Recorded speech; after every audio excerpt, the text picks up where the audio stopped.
Are you interested in new construction or open to? Hey, Andrew, maybe since there's so many people in here, we want to auto mute everybody. And then if people want to say something, they can unmute themselves. Yeah, because I know there's Sure. Officer, what's your address? Oh my gosh. Smaller than you used to. Okay. Well, feel free to look around. It's a big house. And we really appreciate any feedback, if you wouldn't mind filling out one of these forms when you're done. Because it has been on the market for a little bit, so the. You don't have to say yes to this, but it'll be easy for me. If not, it's no The problem. builder, he's actually Can I out of give you, Manola. like, and he actual, usually like, kind of works paper in that cash? area, so Would you accept that? he hasn't been down here. Like $100 bills? Well, you know, once they finish building, they're paying interest on that construction loan, so. They're getting anxious to sell. That's fine. Oh. 1 second. Yeah, I have a lot of cash. Yeah, so I need to start depositing. People love it or hate it. Safe. But they're gonna fucking spend it. Yeah, I love the stove. Okay, sure. No problem. Some Thanksgiving on there. Yeah, sure. What's your name again? Jack Seaver. Jack, good to meet you, Jack. We do new construction. All right, we got a good old Bryant helping us get regain control of the meeting. This is probably the biggest meeting I've ever had. I'm just gonna start my video real quick and say hi. We have a lot of people on this call, and I had no idea what to expect, and we got a lot of people here, and I hope we have some fun and let's see what happens from here. I'm just gonna, you just give us one more moment. We're just figuring out some technical stuff. I'll be right back with you guys.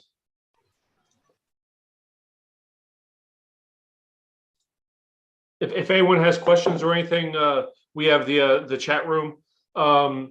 My team member Bryant is in charge of unmuting people, muting people, admitting people to the group. If anyone needs any assistance with anyone, we have one on the line as well, who's my assistant and can help everybody. So I'm hoping to make this as productive as possible.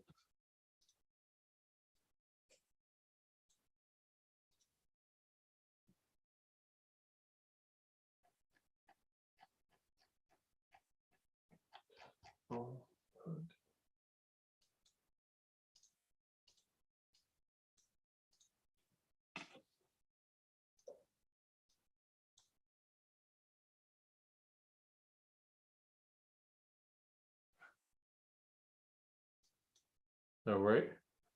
I don't even know here. 1 second. All right. So if anyone is watching this and you're not in the group, if you're not in the Zoom room and you want to, participate, the link is it's on LinkedIn in a comment, the Zoom meeting. If you're on Facebook, we should have it in the group. If not, Juan could, or someone, Kenny, can you make a post? Just the meeting link, if anyone wants to join. And Andrew, yeah, I put it in the Facebook group, so people should be able to get to it. Cool. All right. If you just give me just 2 more minutes, guys, and bear with me, we'll get some. We'll have some organization here. We'll also just wait a little bit for any more members to finish joining. So let's just hang on a bit. Perfect. Thank you.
All right. What are you guys thinking?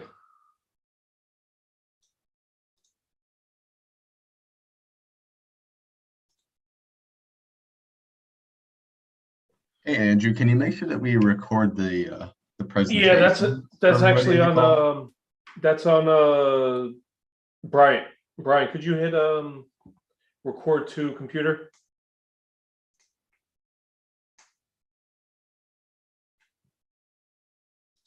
I think that just muted everybody, but yeah. All good, recording now. Here, I'll go on camera and just say hi. Hope everyone's having a good day. If I put my picture here, could everyone see it on my screen? Give me 1 sec. We're there's a little bit of lag time, about 10 seconds between the Zoom meeting and the any live that we're on. So no, you guys can't see it. So perfect. So I can see myself now and I can look at you guys. I hope you guys don't mind my lovely posters in the background. So I had this big debate whether I should show it. So I'm a huge fan of Rick and Morty. And I just love Rick and Morty. And they're gonna join us and watch along with us. Rick's forcing Morty's eyes to watch our lovely meeting here. So I hope you don't mind if they join us. So all right. I think we're looking pretty good. What do you guys say? Yeah, you're good. You're good. All right, cool. All right, guys. So I built a lot of interest on this. I was hoping it would gather traction. I wasn't sure if it would, if it wouldn't. I had really no idea. Most of the people know me from my Facebook group, Code Email Closers. I'm Andrew, the founder of Leadhype. We do have a few partners in the company, but I don't promote, I don't pitch, I don't do anything. I don't abuse our group. I try to be anti-guru. Some of our lovely team members think that I should become the next, Dan Locke, fake guru status, but that's definitely not me. That's not who I am. And what I wanted to talk about is, on a weekly basis, I'm usually getting 15 to 25 sales calls all around cold email, and everything around cold email, all the questions that I get are like patterns. Like you start to hear a pattern and everything seems to be the same. And I'm truly hoping that I could help everyone that's interested in cold email to get started, or if you're already started, to scale cold email. People think that there's some crazy, unreasonable expense when it comes to scaling cold email. And right now, our company is managing 3 million cold emails a month. To some people, that must seem insane. I just got off the phone with a guy that's doing 1 billion a month, but that's a whole nother conversation for another day. But I wanted to show people that scaling cold email, and not only scaling cold email, but making money with cold email is possible. And people are like scared, or I don't want to say scared, but like they have like a fear of, messing up, doing something wrong. There's a whole lot of guru talk out there. The gurus will tell you, you have to do this perfect. You have to do this perfect. You have to do this perfect. Otherwise, your cold email campaign is not going to work. Make sure you don't put any links. Make sure you don't put any pictures. And if you want to have a perfect campaign, just buy my $1,000 course. My $2,000 course, and then you'll be safe, right? And I'm really against the guru culture. I grew up, self-educating myself. All these books in the background, I've read all these books. It's not just like BS for show.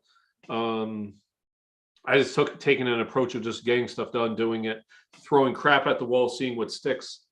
And I don't know, hopefully that's not too long of a intro, but that's kind of what's, on my mind, which caused me to start this. I'm gonna go to the first slide and get started. So topics. Oops. So I have some notes in there you guys probably don't want to see, but we're gonna go over some stuff. I use a little bit of profanity, and that was a little bit of a notes for myself I didn't update. But so we're gonna go over everything cold email, whether it comes to the tools that you use, the email verification stuff, sending softwares, all sorts of stuff like that. And I think I hope that there will be clarity afterwards. So a little bit about me. I don't know if you know me, you don't know me. Apparently there's a whole bunch of people on here that don't know me, which is, I'm actually not used to that. I've been doing lead gen since 2013. We generated so many leads back then that the next problem was all the leads would fall through the crack. And then because leads would fall through the crack, I had to learn how to develop CRM systems. I'm sure you guys are familiar with tools like High Level or Salesforce. I use another tool called Podio. We're using Pipedrive right now. All sorts of other stuff. We use spreadsheets, everything. But that's to manage the chaos. I hired, my first virtual assistant back in 2013. He taught me so much. It was unbelievable how much he taught me. And I'm the owner of Leadhype. We have a marketing agency. We have 10 full-time team members on salary, all trained in lead generation. All of our teams trained in lead gen. We have 4 partners, and they're all trained to hate each other and argue. I'm the owner of a software company, co-founder with my business partner, and we built a LinkedIn email scraping software. It also scrapes local business owners like gym owners, nail salon owners. Basically, it's a data scraping database platform. I'm the owner of the Facebook group called Cold Email Closers. As of today, we have like 6,400, 6,500 members with like 40 people joining organically per day. So I feel blessed to be here. And I'm not, some super successful guy that you snap your fingers and you're successful. I busted my ass my whole life, and I've been working since I was 12. So if you're struggling, I did as well. So yeah, my life story is boring. In case some of you guys are dead, we'll move on. So the cool stuff. So this is the boring stuff. Now, I want to tease you guys with some of the cool stuff that one of my partners made. So back since 2013, I've been hiring developers to build scraping softwares. What I learned, I got started with offering personal lines of credit, business lines of credit, hard money loans, commercial real estate, investor loans. And one channel that I learned to use was cold email. So as long as I could find a real estate investor's email address, I'd be able to cold email him and pitch him on a loan and say, hey, we have the best loan rates, why don't you have a call with me? So that's how I got into data scraping. That's the short version. And this is a basic tool doing some data scraping here. This is I can't even tell you. This is my lovely developer. He's just uploading company names with one job title. So like if it's like CMO or CEO, he's getting the owners of these companies. This is an Instagram scraper he developed rather. About a year ago. We took it down.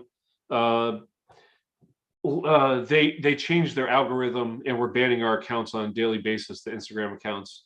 So we didn't keep it active and didn't maintain it. So this is talk about a little bit gray hat area. This is posting ads on Craigslist automatically. This is a robot running.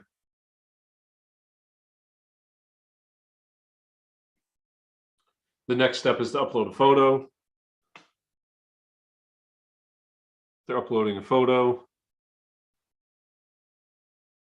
posting it, logging out of that Craigslist account, logging into a new one, all uploaded into a spreadsheet. This is how I got started back in 2013 on my lead gen career. What people don't understand about me is like I'm not some like guru marketer. I know lead gen, generating leads. When it comes to sales, I suck at sales. Kenny will tell you how bad I am at sales. I like talk with people and I confuse people, and like I don't know much about sales at all. But what I do know is how to get leads. And that's my whole background is lead gen, lead gen, lead gen. I've never ran a paid ad in my life. I've only done like non-traditional, marketing stuff. But that's enough about me. That's not why we're here. We're here to talk about cold email. and I want to start off this campaign or this whatever, I don't even know what to call this thing. Everyone's on here. And I want to talk about a great email campaign just that people really struggle to fathom. So I have a an agreement with this. This is one of my clients. He allowed me to showcase this as a case study. So this picture, this whole email starts here and down. Hey, James, I was on your Instagram account and I was wondering if you have a fitness program for your followers to sign up on. If not, my team can do all the tech work for no cost and we only get paid a small percentage of revenue. Is that an opportunity you'd be willing to consider? People love to consider opportunities. It makes you stop and think, like, I'm not an idiot. I'm an opportunist. I like to consider opportunities. It might get them to reread the last sentence again, right? But what we did that was extremely interesting is that I'm working with the owner of NextWeave. NextWeave's a really cool tool that does image personalization at scale. And what I had our team do was actually take this photo from Instagram. We had like 2 or 3 people working full time for like a week, downloading, like screenshotting, like one of my favorite screenshot tools, right? Screenshotting and actually taking their photo, because you can't download a photo from Instagram, they block it, but you could screenshot it and save it. So we saved thousands of these people's photos, and then we also embedded their name inside of here. So this is actually a picture of James. So I sent an email to James with a picture of James with his name on what looks like a website. And not only is this like a website, but I actually turned it into a GIF. And this is the GIF. So James got this email. He opened up his inbox. It was these 3 sentences, and this thing is moving up and down. This campaign got we had days of 93% open rates. It dropped to like 89 by the time the campaign was over, and we had a 15% reply rate. How did we do that? The only thing that matters is that this whole the reason everyone's here is because we're talking about making money, and this campaign is making money. And how does it make money? It makes money by getting people to reply to you, to show that they're interested, to at least consider your offer, right? And we're going to be dissecting this a little bit later, this exact email. But before we do that, I wanted to talk about just real quickly cold email at its core. If you haven't ran cold email, even if you have ran cold email, whenever people tell me what they're doing, I always bring back this list to the top of my mind. This is how I analyze a campaign. It comes down to 3 things. It's the email list, you land in the inbox, and it's the email copy. You build an email list of people that you want to target. You have to land in their inbox for them to see it, not in the spam folder, promotions, etc. And then there has to, once they open it, there's a message that they have to see. When you start thinking about what sending software should I use, what email verification should I use, what this should I use, what that should I use, it really takes away from the core of cold email. And at the same time, I can't blame people for that happening, because there's people creating products for cold email, and they're marketers, and they're marketing you a product, and they're saying, use my product, you'll have better results. So now the market's flooded with products, and then people get confused on what they should be doing, when in all reality, the only thing you need to do to have a successful campaign is an email list landing in the inbox with decent email copy. So if you want to break it down, what does the email list mean? Targeted. If you want to talk about this client, this guy has a team that could do tech work. He's asking if they have a fitness program for their followers to sign up on. This guy is actually an NFL player that he closed with 2.4 million followers on Instagram. So he has 2.4 million followers, and he's saying, do you have a fitness program for your followers to sign up on? He's basically saying, are you making money off the followers that you have on Instagram. Why not have a fitness program? If not, my team could do all the tech work for no cost. We get paid a small percentage of revenue on the rear. So his list was targeted. He wanted to target people that are influencers, very big influencers, and offer them an app. He built an app. Like, this is the app he was going to build for them. So it's extremely targeted. And we're not sending, this is his, personal email. And we're not sending sales at emails, if at all possible. The worst case scenario, I do send to these, but after I exhaust, higher quality lists. Landing in the inbox is complicated to most people. I've been doing this for about a decade. I used to do all this stuff myself, set up DKIM, DMARC, DNS, and it's such a pain to do it. Like, and I'm not a technical guy, but I was forced to learn it because you have to know this stuff to land in the inbox. And then after you set up the email records, and we'll talk about the confusing stuff later and making it simple, but there's a warm-up period to warm up the emails, and then choosing the correct TLDs. The TLD is a domain extension, top level domain, like .com, .net. Don't land me in spam. It's not a real one, but anyway, it's my funny joke. The last on the list, as long as you have an email list and you land in their inbox, now you have to have a message, right?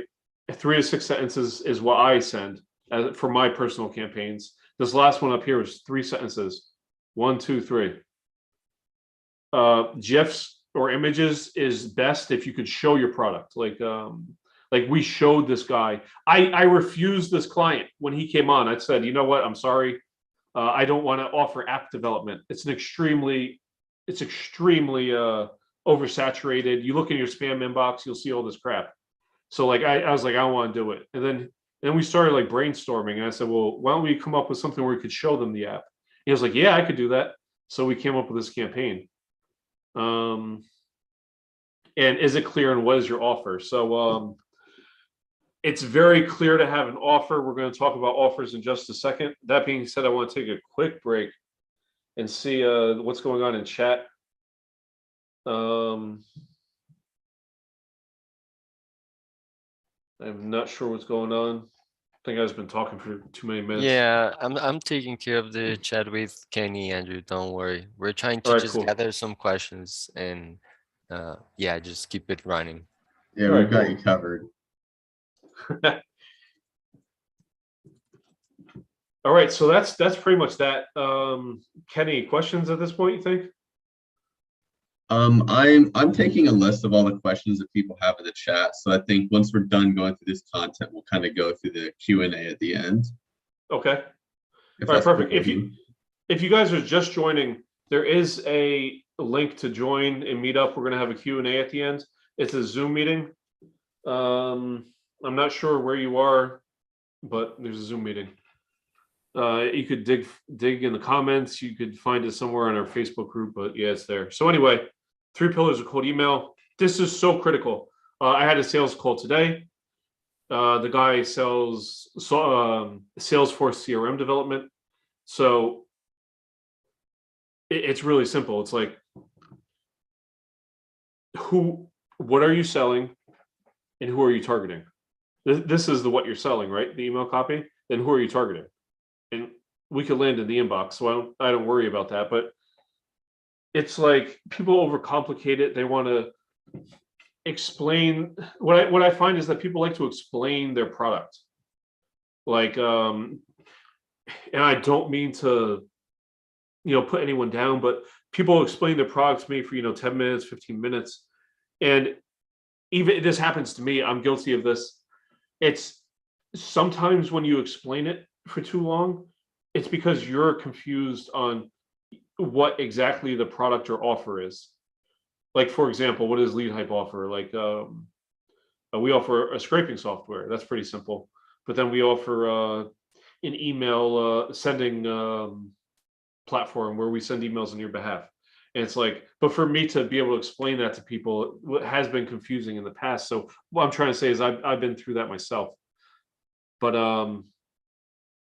what are you selling? Who are you targeting? Land in their inbox. We'll talk about technology soon. So the myths, right? What tool you send from does not matter from everything that I've seen. At any given time, we're sending like from 3,000 domains right now. We have domains sending on Outreach Bin, Lemlist, Sales Rocks, and we're just testing instantly right now. And we do that just to see if there's a big problem. I remember Lemlist went through some issue like 6 months ago where all their emails were landing in spam. This wasn't the recent one in March. It was before that. It was because their custom tracking domain, the one that came with it, broke. So then everyone's email was in spam. But that stuff gets resolved within like a day or two. And all you're doing, whether you use GMass or any tool, like GMass is free for a small portion. It's oops, that was it was Dr. Evil. But all you're doing when you connect one of these tools like Lemlist to your email is it just attaches to your email and manages it. You're not actually sending from Lemlist. You're not using Lemlist's reputation. You're using your individual domain and email's reputation. So like, people get so caught up in what tool should I send from? What tool should I send from? And I do understand that some are prettier than others. Lemlist used to be cool. They like killed their UI for a while. I think they fixed it. But if you look at a tool like Mailshake has like a super clean user interface. But at the end of the day, it's not the user interface. It comes down to dollars and cents. We're talking about generating an ROI. We're not sending 3 million emails using Lemlist. Hello, Abdul. Yeah, so we're not using the 3 million emails. Was my point? We're not sending 3 million a month using Lemlist. I think the cost was like so insane. I think the cost was like 45,000 a month. It would cost us if that's what we did. So the whole point is if you're running cold email campaigns, the goal is to generate an ROI. The tool that you send from doesn't matter. What matters is the cost and the features that you get from it. So guys, you're killing me here. Where you clean your email list doesn't matter. Sometimes it does matter, like the bounce rates could be really bad. We're using a product right now in AppSumo. It's $59 to clean 1 million credits. I made a post about this in our group, and the owner of I don't know if anyone knows his name. He owns another product. He came in the group and said, well, that tool sucks. You should be using my tool, right? So I looked at his tool. His tool probably is better, right? But it's probably 5% better than the other tool. But his tool costs 65 times more money. 65 times more money. It's an insane amount. Like if you were to do the math, right? The tool is 59. In his tool, I did the calculator, is 65 times more money. It's $4,000 to verify using 1 million, to verify 1 million people versus the $59. And it just like blew my mind. Like what happens is people come into the group, they don't know what to do. And someone says, oh, use this tool. Oh, that tool sucks. Use my tool, right? There's no extreme difference between one tool and the best. The very best tool on the market is a tool called Zero Bounce. Zero Bounce is 100 times more expensive than the tool that we use for $59. It's called email list validation on AppSumo. And but why are we paying 100 times more? The only time that I do that is if we have an email list where it's only 1,000 people. And if I lose 10 people, it's a gigantic deal. It's bad. So what I do is at that point I'll pay, top dollar if the email list is 1,000 or less. I'm assuming 99% of the people here do not have lists like that. So save your $3,000 is my point. AI first lines, right? Everyone wants to know about AI first lines, right? I've used them once. I've just so you guys know, my Facebook group has 6,500 people. On a weekly basis, everyone comes to me. They want to sell stuff to my group, and they want me to do a Facebook Live with them. Every big tool that you could think of, probably 8 out of 10 of them have came to me to ask me to promote it in the group.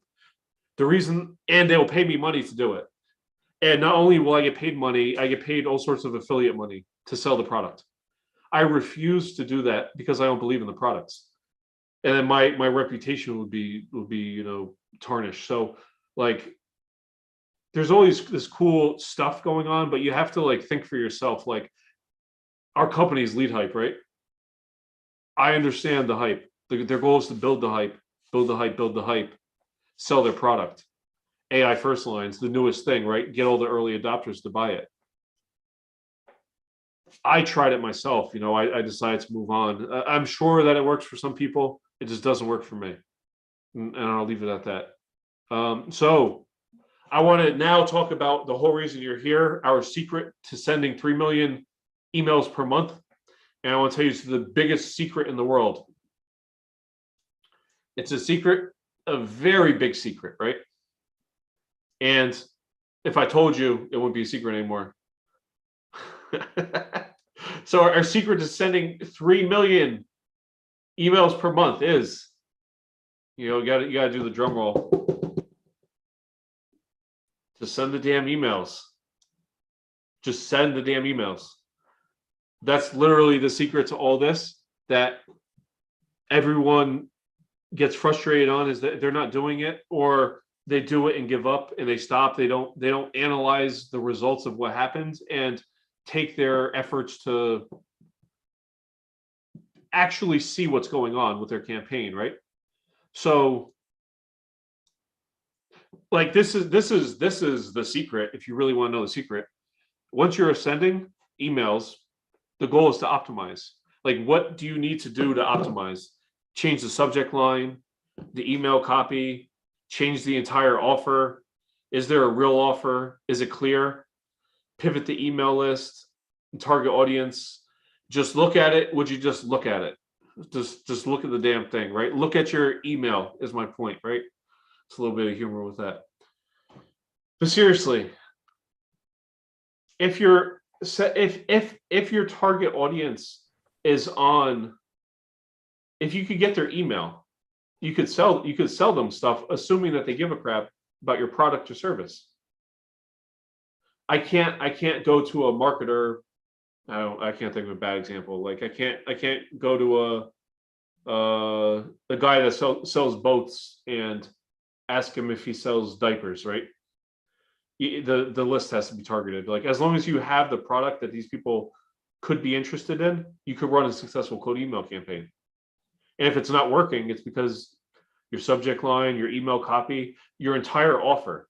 And this is the biggest reason why people's campaigns fail, is their offer.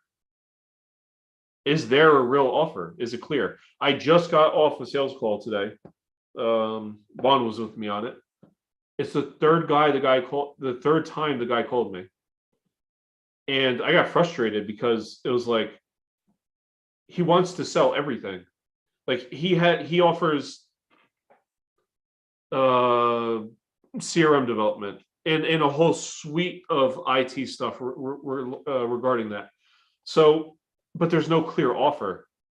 So I want to show you, if you just look at it, a very clear offer. This is an example of a great offer, and I'm just going to keep using this as an example. What is this guy offering? He's targeting people that have this guy has 2.4 million followers, and he's saying, do you have a fitness program to sell these people? If not, my team will do all the tech work for no cost, and we only get paid a small percentage of revenue. I wrote this email. And like, I'm making an offer to him. I'm saying, we will do the tech work for you for no cost and only get paid a small percentage of revenue. That's my offer to you. If you tell people that and this is, I'm sure there's a lot of people on here that do this, and I don't want to put you down. A lot of people run marketing agencies, right? We call them IM for short, internet marketers.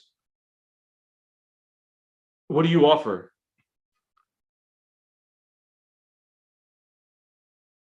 Do you offer social media marketing? Do you offer Facebook ads? Do you offer cold email? Do you offer web design, app development? Do you offer it all? If you're offering it all, you're offering nothing. If I was to email him and tell him, hey, I could do all this stuff. I could do all this crazy stuff for you. I could help you with your social media. I could build you a website. I could build you an app. I could do this. I could do that. And I'm very good at it. And, and people use the case study subject line, right? Oh, I just did this for another client last week. I just had a major win. I would love to do it for you and sell you all this crap, right? You're not offering anything. You're just saying stuff that it means something, but it doesn't mean anything.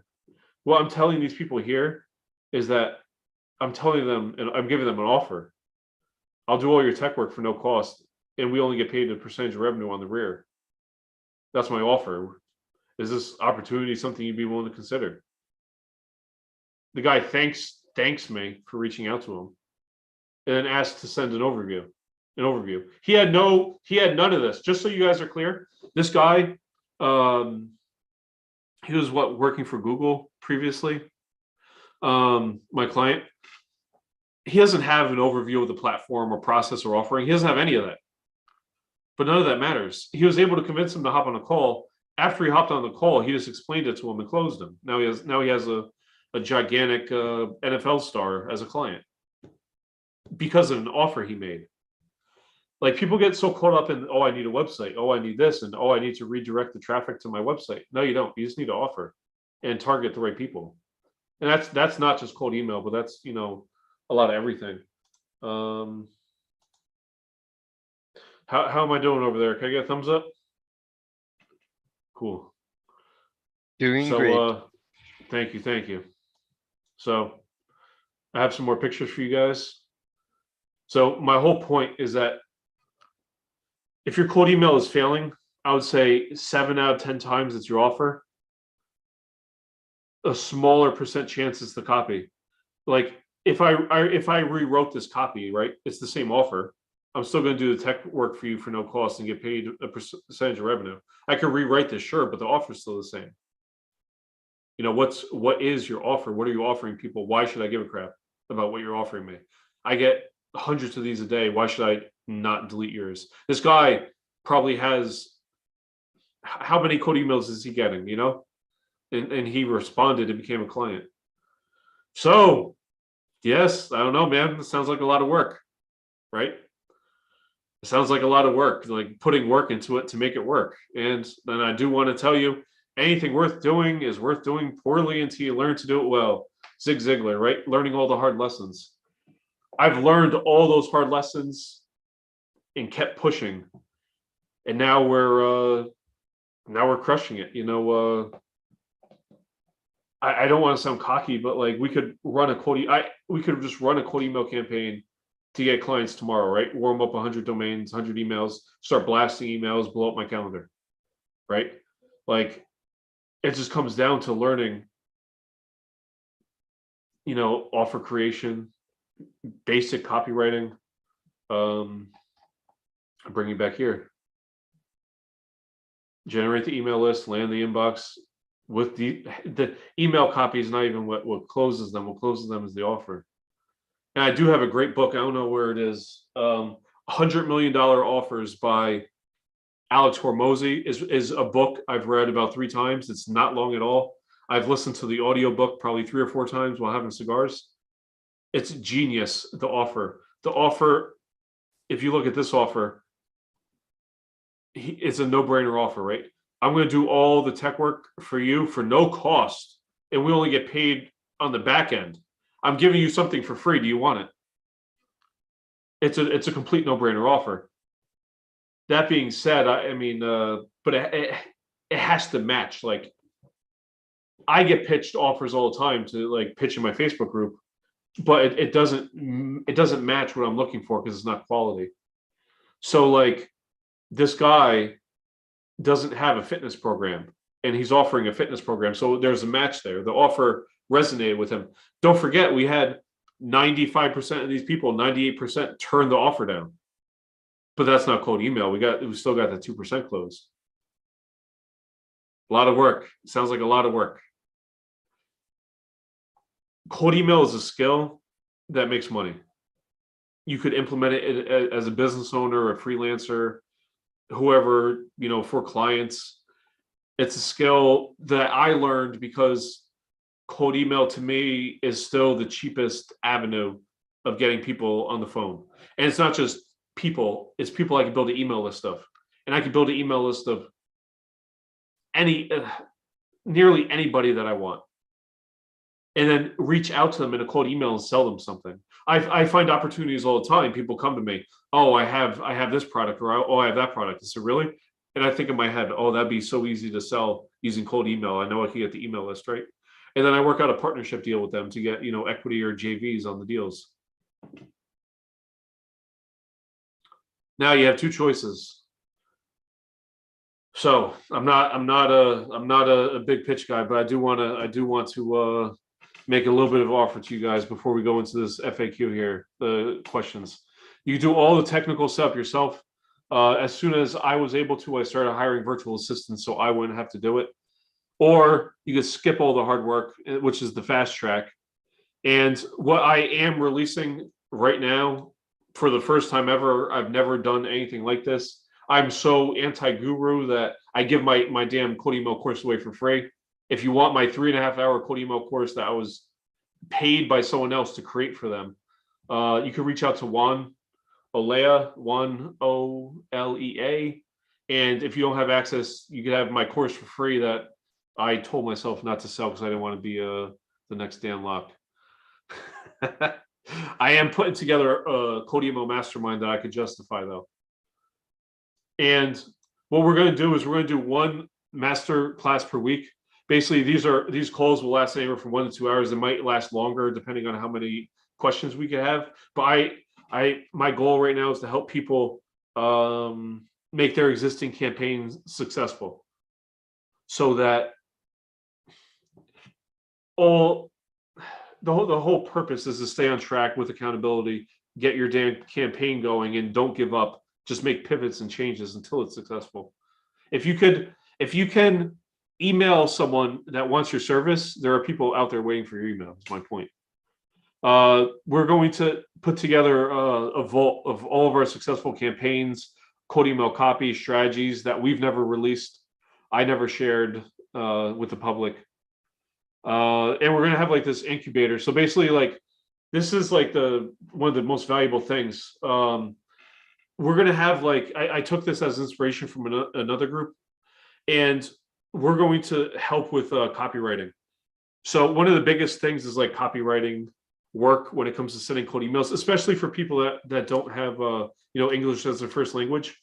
You could post your email campaign or the copy to the group, and either Kenny, who's our CMO, or one of our other copywriters will give you one-on-one feedback to help you get the best ROI from your campaign. We'll actually analyze your copy, go over it, make suggestions, help you improve your campaign. So by the next phone call on the next week, we should have see the stats of it and pivot if we have to. So we are going to have a cold email mastermind Discord channel. So this is the heart of the program. We're basically going to have a whole community that we can network with, do deals with, ask your questions to whenever you want. I want to have like a quality group of people that we could work on cold email campaigns together. I get so many cold email campaigns that I turn down. Like I'm happy to like share them to someone that I feel could actually help. There's lots of opportunities. I have too many opportunities for myself, and but I want to help each other as well with whatever you're working on. And here's where this mastermind is different than anything else. And we'll also set up and run your entire campaign so that you get automatic cold emails. So if you bring your email copy and list, and we're going to help with both, we can help with both. My team will build out your domain, set up your inbox, warm the emails, monitor spam, manage your entire campaign. All the stuff that my team does with like as we do as a team, I'm going to offer my team to the group. So you're going to have access to my support team if you have technical support questions, if you think you're in spam, any sort of cold email task like that, we're going to be offering to the group. What we're saying is we're going to give the group 5 hours of virtual assistant help, which should be more than enough to manage your campaigns, especially with me in there and Jason, who's my number 2 guy, helping out. So the goal is to help you run the campaigns. So how much is this worth? We're putting together, the software that we're offering, $250 a month, the cold email agency, basically to manage your campaigns for you, $1,000 a month cold email copy. We charge people anywhere from $350 to $500. I know Kenny just worked on a larger project, just charged $750. So we're offering all that included for $297 a month. And it's our beta launch. We actually opened it up to 30 people. Someone asked me about what I was doing yesterday, and we already sold a slot. So the doors closed on Sunday, this Sunday at midnight. So the goal is to get 29 people into the group. I'm going to shut it down because it's going to be too overwhelming for me to have something quality. If you join and then cancel, we're going to open up your slot to people that join the waiting list. Maybe in the future we will increase the group size, but for now, this is what we're doing. So if you want access to it, it's right here. It's a client. Kenny, could you paste this in the group? It's in the chat. It's in the chat, Andrew. Don't worry. Oh, Yeah, I just put it in there for you. In the Facebook group? I'll put it in the group. Right, cool. I got it. I'm doing it right now. I got you. All right. So yeah, so we have 29 spots left. Weekly mastermind calls, direct feedback on your copy. We'll run the campaign for you. Mastermind Discord channel. That's my pitch to you guys. I rarely pitch, and I would only do it if I thought I could help. Now, if you're not interested in our mastermind, for you taking the time to sit with me here, I would love to answer any sort of questions. You have my full attention. I'm going to try to find something that's not distracting. Oh, look at all this cool stuff I did. Hey, Andrew, I do have an important question in the chat that I think we need to clarify. For the email sending, let me make sure. Rick just asked how many emails you'll be sending per month in the base package. Could you talk about that? Yeah, so what we do is I think we're offering one email right now just to get started. One email, one domain. We set up all the DNS, DMARC, DKIM. We do all the labor. We pay for the sending and warming software to send emails. And we are offering that for $297. We give one email. We're going to give our mastermind group members a discount. We normally charge $27 to send 1,000 emails a month. Basically, there's a three-week warm-up time, but after the emails are warmed, we're sending roughly 50 a day per email. To scale to 3 million, which is why everyone's here. It's the same thing that we do in-house to scale to 3 million. We simply purchase the domains, we purchase the emails, we look for the best value cold email sending software, and we have a team of people to help out manage all the campaigns. There is no secret. The secret is just getting it done, doing it, looking for valuable tools like Sales Rocks is what we're using to scale right now. Yeah, we're using Sales Rocks right now. If anyone is interested in any, I think I still have a few codes left on Sales Rocks, but yeah, so we're scaling with Sales Rocks. We got it as a back in the day, very discounted. Now we just scale with it. I know that there's always new tools coming out. My advice, if your goal is to scale, grab some early stage tools, invest in them. Some of them might fail. You might lose your money on a lifetime deal, but invest in some. Let's go over questions. Andrew, so I do have a couple questions. Let me start with, all right, I just got one in here that I guess we can touch on, and it's, so Sean is asking about the organization of emails. So he says that he has 20 domains, three emails on each domain. And he's wondering, how do you keep track of what emails are sending, what they're sending to, which ones are warmed up, and deliverability? How do you keep all of that organized? Our go-to method that we keep going back to is using a spreadsheet. We've done everything from using a tool like Podio, Airtable, tools like what was it called, Clean Sheet, Smart Sheet, ClickUp, everything. The really what it comes down to, how many tabs is it, right? We have a domain tab. You could put a status column. What's the status? And whatnot. But who they're targeting, you could just put like a general, like marketing agencies. You could write like the industry that you're targeting and give the campaign a name. That's really the easiest way of doing it. And we have crazy spreadsheets.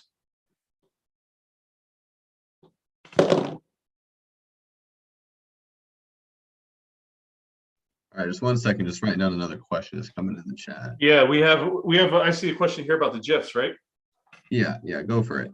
Let me talk to you about some myths, right? I'm literally sending this email with GIFs, okay? And got a 93% reply rate for the first like 3 weeks of this campaign, and it dropped to an 89% average after 2 months. 89%. Why?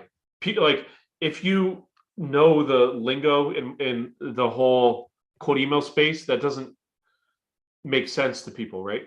Like, how does it make sense that I send GIFs and images and land in inbox? It really comes down to the campaign. Like, we're sending something to someone that they probably never seen before. They're not hitting the spam button. They're just viewing it. We got 15% reply rate on this to gigantic influencers. Whenever people say GIF versus text, I say, what will make you more money, right? The goal of cold email is not to land in inbox. The goal of cold email is to make money, right?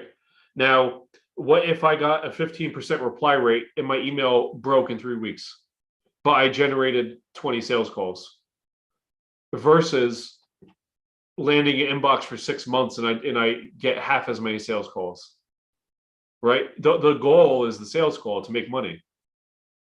This campaign made money because we sent what we sent. The whole thing about links and all that stuff, it just don't overthink it. Like, don't overthink it. The goal is not to stay in inbox. The goal is to make money. And here's you want to know the real secret? You're sending a cold email to people that did not request a cold email. A certain percentage of them are having a bad day, and they're just going to mark your email as spam. It doesn't matter. I remember very clearly a person in the group said, I did everything right. I did this, I did that, I did this, I did that. And now I'm in spam. Why am I in spam? Their belief was, as long as I do everything I'm supposed to and follow the checklist, I won't be in spam. They forget the biggest part, that you're cold emailing people. And that's what a lot of the gurus want you to believe. As long as you follow the rules, you won't end up as spam. There are no rules. The rules to make money. I'm sorry if that's a little harsh. I'm speaking a little bit freely.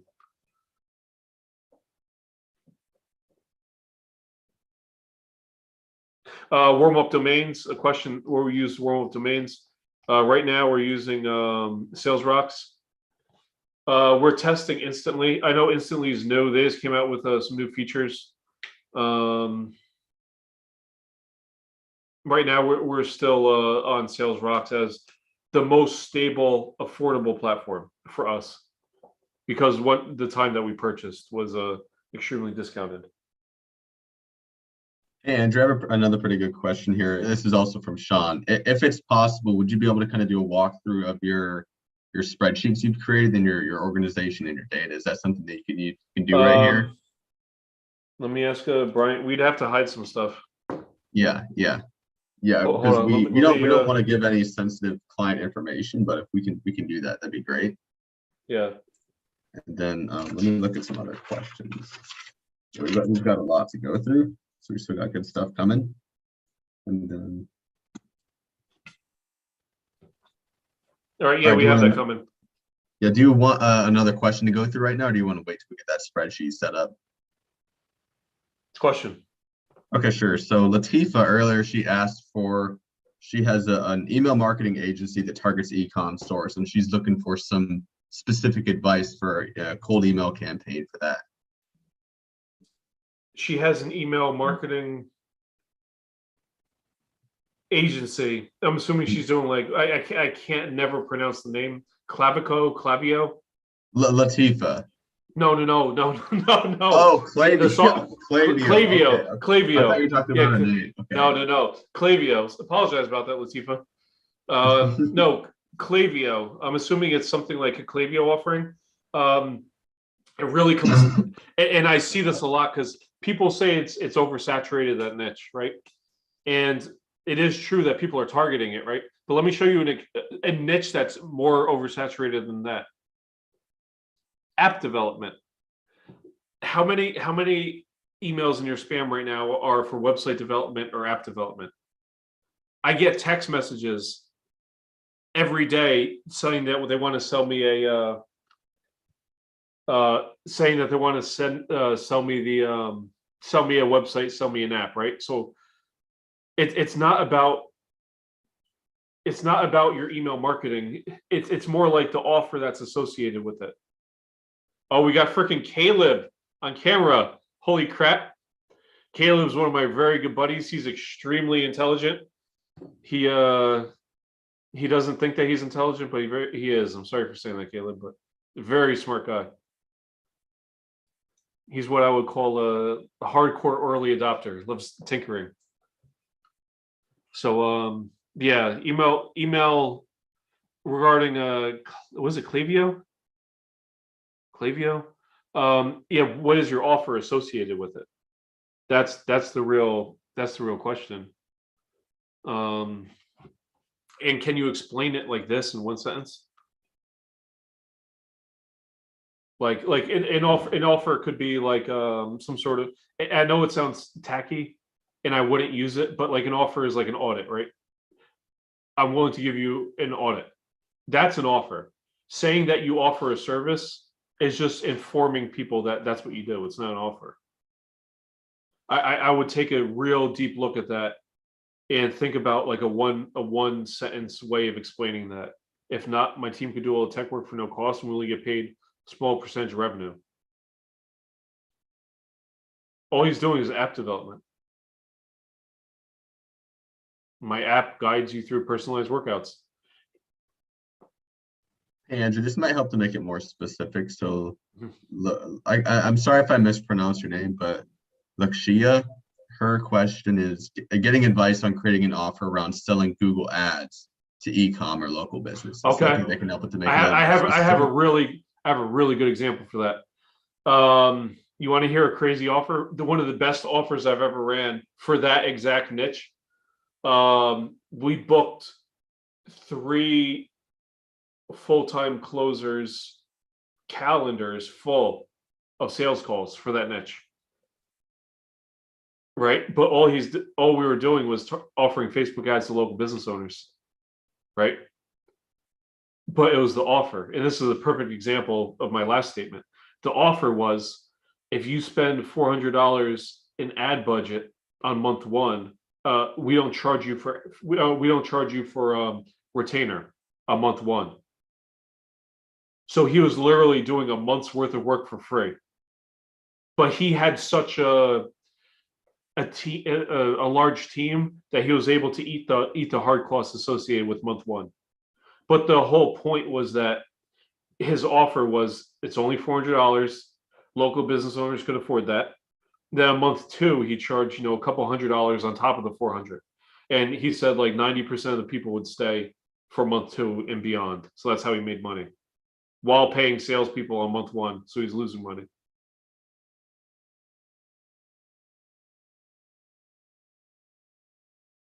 The offer. What is your offer? His offer was you only need 400 ad spend, and we don't even charge you on month 1. Crazy offer. It worked though. something else could be like you have to like put a package, like a package, like what I always explain to people, like don't mind me with my little pomade hair clay, right? It's a product, right? You're selling a product. This is your Facebook ad service, right? Like if you look on the back of it, there's like bullet points and ingredients in it. Like what does your product do? Like we know that you offer Facebook ads. We know that it's supposed to make us money. Everyone knows that. But like, why you, and what's so special about yours? And that's what comes down to the offer. Oh man, hold on 1 second. Hold on 1 second. I'm gonna bring something out here. 1 sec, guys. I'm gonna make a mess, but I have to show you guys this.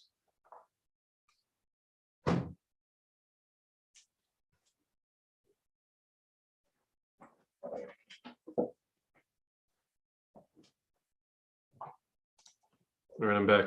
Oh, shoot. I'm back with a book. You good? I'm good. $100 million offers. How to make offers so good people feel stupid saying no.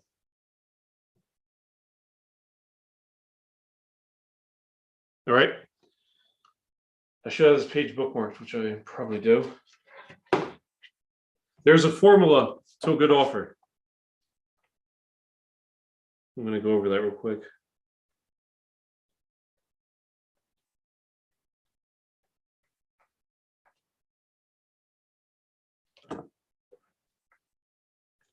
It's the same thing. Like, it doesn't matter what medium you're using or channel you're using to run campaigns, right? It's the same for Facebook ads, right?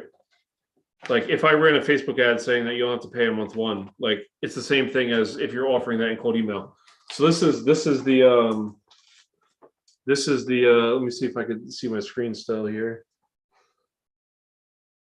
Can you see that? On the very top, it says, what's the customer's dream outcome? And then their second piece is, what's the perceived likelihood of it working, of achievement? And the negative of an offer, that's the positive of an offer. Like, what's your dream outcome? My dream outcome is to become a billionaire, right? And then what's my perceived likelihood of doing it? Oh, it's like, say that I make you a promise. I'm gonna use Kenny. Kenny, I promise you're gonna be a billionaire, and I 100% guarantee it. If you don't do it, I have $1 billion in the bank, and I'm just gonna take it out and give it to you in cash, right? You just need a very big backpack to carry it all. That's my offer. But there's a time delay.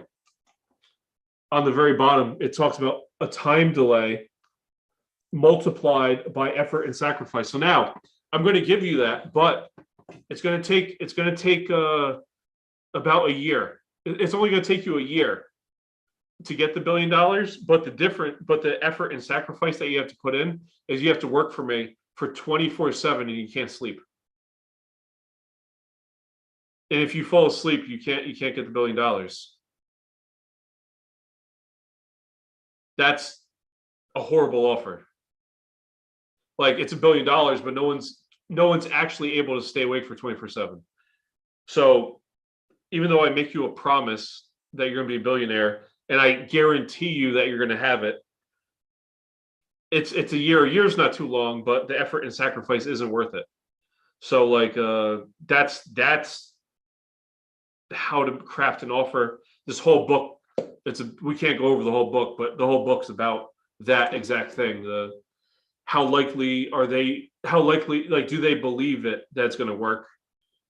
If you talk about the $400 a month Facebook ads, oh, that's not that much money. It's not a big sacrifice, right? And it'll happen rather quickly. And the guy is trustworthy, they believe him, so that they bite on the offer. That's basic offer creation. Next question. All right, let me see. Let's do this one. Earlier in the call, Abdul asked how you would sell a high ticket service through cold email. A high ticket. What is the service? Should we make one up?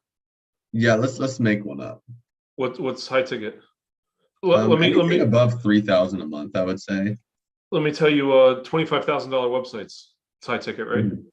Yeah. A client came to me. I didn't close this client though. He specialized in manufacturing websites. With basically websites that have a gigantic product inventory on the back end. And it was like manufacturing companies. Like if you think like a light bulb company, his job was to make it so that users could search the database and know how much inventory of how many of the light bulbs that you have, like really boring stuff that's really important, you know, at the manufacturing level. So if we're selling, it's the same thing as app development, right? I'm trying to sell a $25,000 website. The money doesn't matter. The money doesn't matter if you're targeting the people that can afford it. These people that have manufacturing companies, right? They would be interested in this if their website is bad. If there's a way to show them that there's an ROI, that they'll make more money simply because people will order your product more, it doesn't matter how much the product is. But if I'm trying to sell Kenny a course for $5,000 and I'm paying Kenny's salary and I only pay him $100 a week, you know, Kenny's not going to be able to afford it.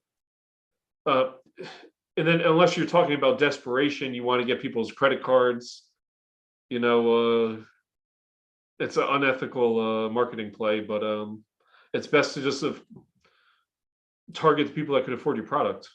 The money doesn't matter as long as it makes sense. Cool. I had another question earlier that I think is important. Sorry. Did I just interrupt you? You can keep going. I thought you were done. What about that? I don't know if we should talk about the other group, but there's lots of high ticket stuff out there that people end up paying for if they see value in it. This comes down to the value. Is it valuable to that person, and can they afford it? Awesome. It's the same thing. It's literally 3 sentences. Just send 3 sentences, 6 sentences. Go ahead. All right, are you ready for another question? Just one more thing. No, I'm kidding. God dang it. All right. About the cold email mastermind. So when people join, they don't have to do the tech work themselves. And one question that someone had earlier for the automatic cold email. So the first email that they get, it covers 1,000 cents per month. So you get 1,000 cents per month completely covered. And you mentioned that they get a discounted rate if they want to scale up to 10,000 cents a month, or eventually if we're dreaming 100,000 cents a month or 1,000,000 cents per month. What kind of discount are you going to be giving these people on the service? Exact numbers. I'm really reasonable. We have floor pricing that's very discounted. We have clients that are sending 450 a month, 450,000 a month. We have clients that are sending 1 email a month. We have a very reasonable rate. I can't publicly share it. It's so discounted that it's very discounted.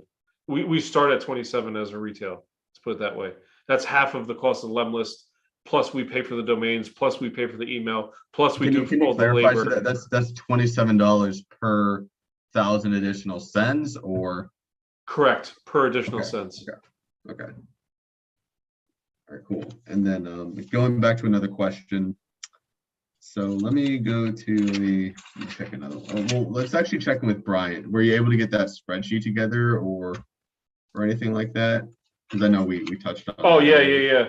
Cool. Here, let me just stop sharing in case I share something by accident. Okay.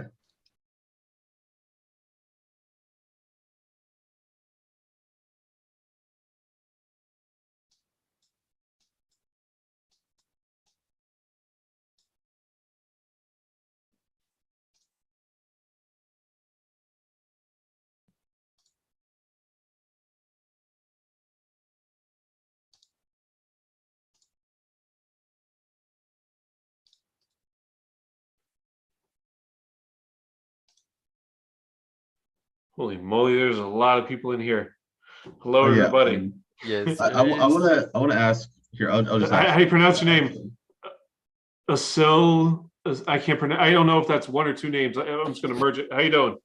Yeah, I'm doing great. Thank you. Thanks for joining us. My You look pleasure. so happy. You look so happy. I had to say hi. Thank you so much. Yeah. So here I'm going to share the spreadsheet. That would be awesome. Yeah. So this is basically. Can you see it? Yep. All right. Cool. Yeah. So this is basically. Sorry, guys. This is like one of our things here for clients. So basically we have the campaign name, we have the status, is it a new client where we haven't done anything yet? Are we waiting for something? We're starting it, and then we're warming, we're sending, we're paused, it's completed. Clients ask us to pause campaigns for whatever reason. And then we have another email. So we have spreadsheets to other spreadsheets. You know what I mean? But this is like the master spreadsheet that holds stuff. So this is just our simple way of holding things. List the senders for that one client. You see this client has a gigantic, those are all individual emails, every single one of them. So these are a list of recipients. So for example, these clients haven't given us an email list yet. We have email content there. A CSS, we just call it our client statistics spreadsheet. We give our clients spreadsheets of statistics. We're actually, I'll make the announcement now just while we're on this call. Thanks to our lovely partner, we're developing a real portal that looks beautiful. Oh my God, he'll hate me if I tease with it. But it's all about the fun, right? Here, I'll show you guys what we're working on. It's gonna hate me for showing this, but yeah. So we're basically making a portal instead of giving people spreadsheets. We're making a real portal. This is like the accounts tab, campaigns tab. We're giving people a dashboard, but it's basically very similar to other tools. We're trying to make it. The whole problem with cold email is that it's too complicated. Like you have to. Oh shoot! I might be. Hold on one second, guys. We are definitely not live. Here, give me 1 second, guys. One second.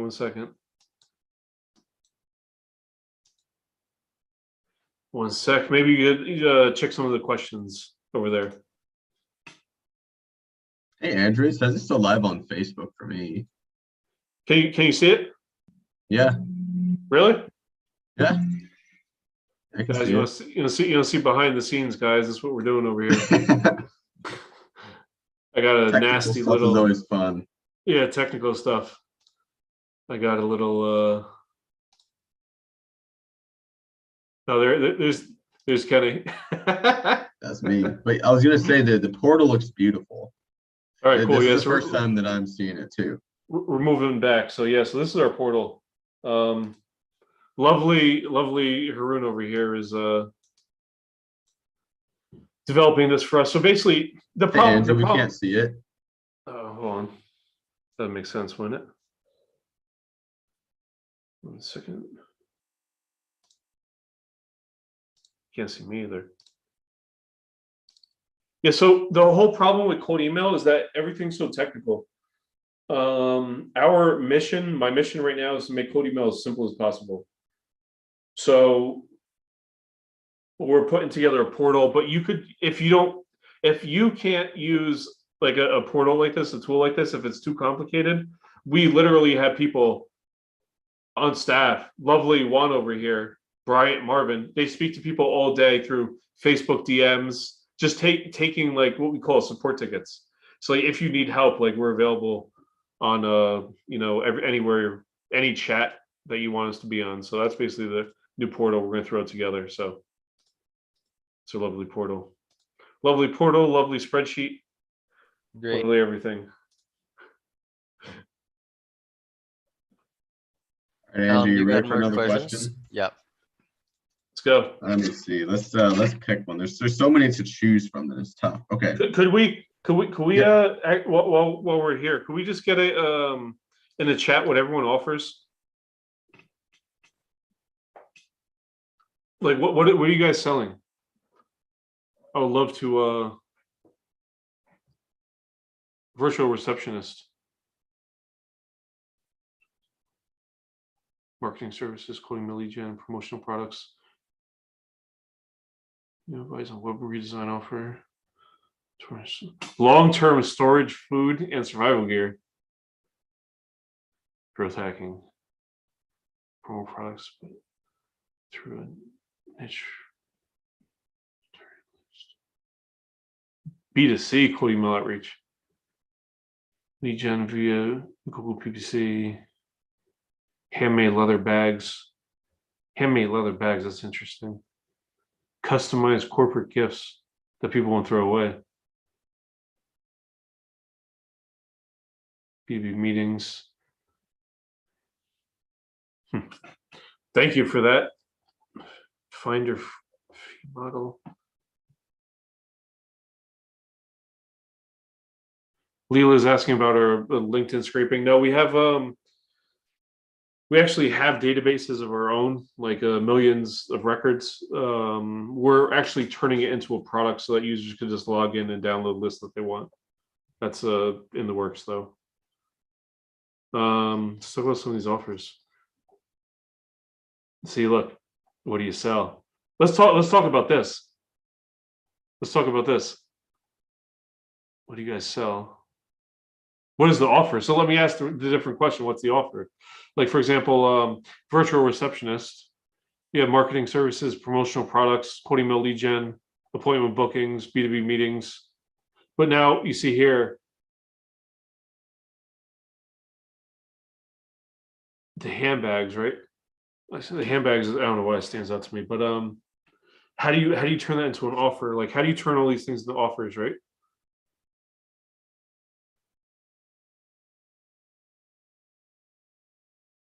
I was looking through the chat, guys. Discounted first order. And trust me when I tell you, you're not just gonna like sit here for an hour and just have your best offer that's gonna make you millions of dollars. Well, that's also something we can help out with in the group, in the copy incubator. Like if you give us your document with your cold emails, we can tell you if something's not right with that cold email campaign. That's something that both Andrew and I will do, and as well as on the weekly calls as well. Yes. So yeah, so I mean it really comes down to the offer. I mean, I still have this. I literally have this book. I listened to it on Audible. I highly recommend you guys get it. It's so I tried to quote email him to ask him to do a speaking engagement in our group. It didn't work well. I'll still follow up. He has a free course online too. That guy, Alex Hormozy, $100 million offers. But it's all good stuff.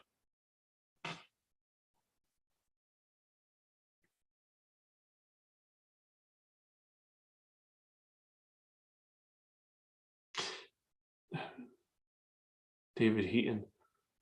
We still have, what's his face in this group? I saw you here somewhere.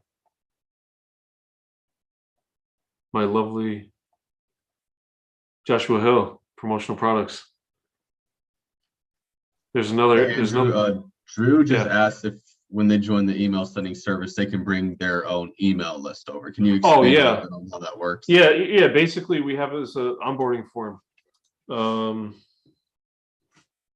Yeah, if you could share that'd be awesome. So, like I said, cold email it really comes down to email list, email copy, landing in inbox. And as long as you just keep reminding yourself of that, you should be successful in it. Cold email, and mix it with the right offer and you'll crush it. So we basically just have an intake form. After you go to our website, this is like a service. We call it flat rate email sending. And we do all the crap for you so you don't have to do it. You just click start your campaign today. And it just comes down to how many emails you want to send. This will load for me.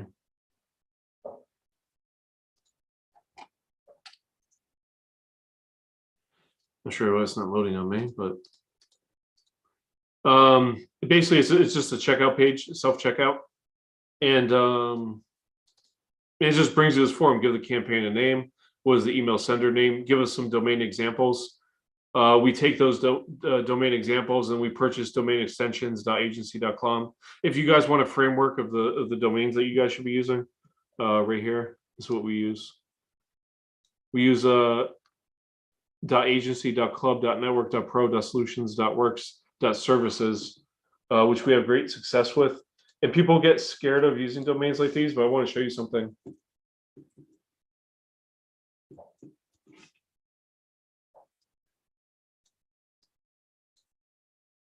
You guys hear me? Yeah, Yes, sir. Andrew, we can hear you. I might be losing internet on you guys. I have, I can't even search on Google. Well, this worked. Yeah, I think I might be losing internet, and I do apologize about that, guys. In case I do lose internet, I appreciate you guys coming here. Yeah, basically what happens though after you log in, it's just a questionnaire, and it says, do you have the email list or provide it later? Do you have your content, or will you provide it later? So like if you don't have it now, at least you could start warming up the domains and emails, which takes 3 weeks. So, you know, get your domains and emails warming, and then you could provide the information later. Here it is. Yeah, so basically you select how many emails you want. If you want 10, it's just 27.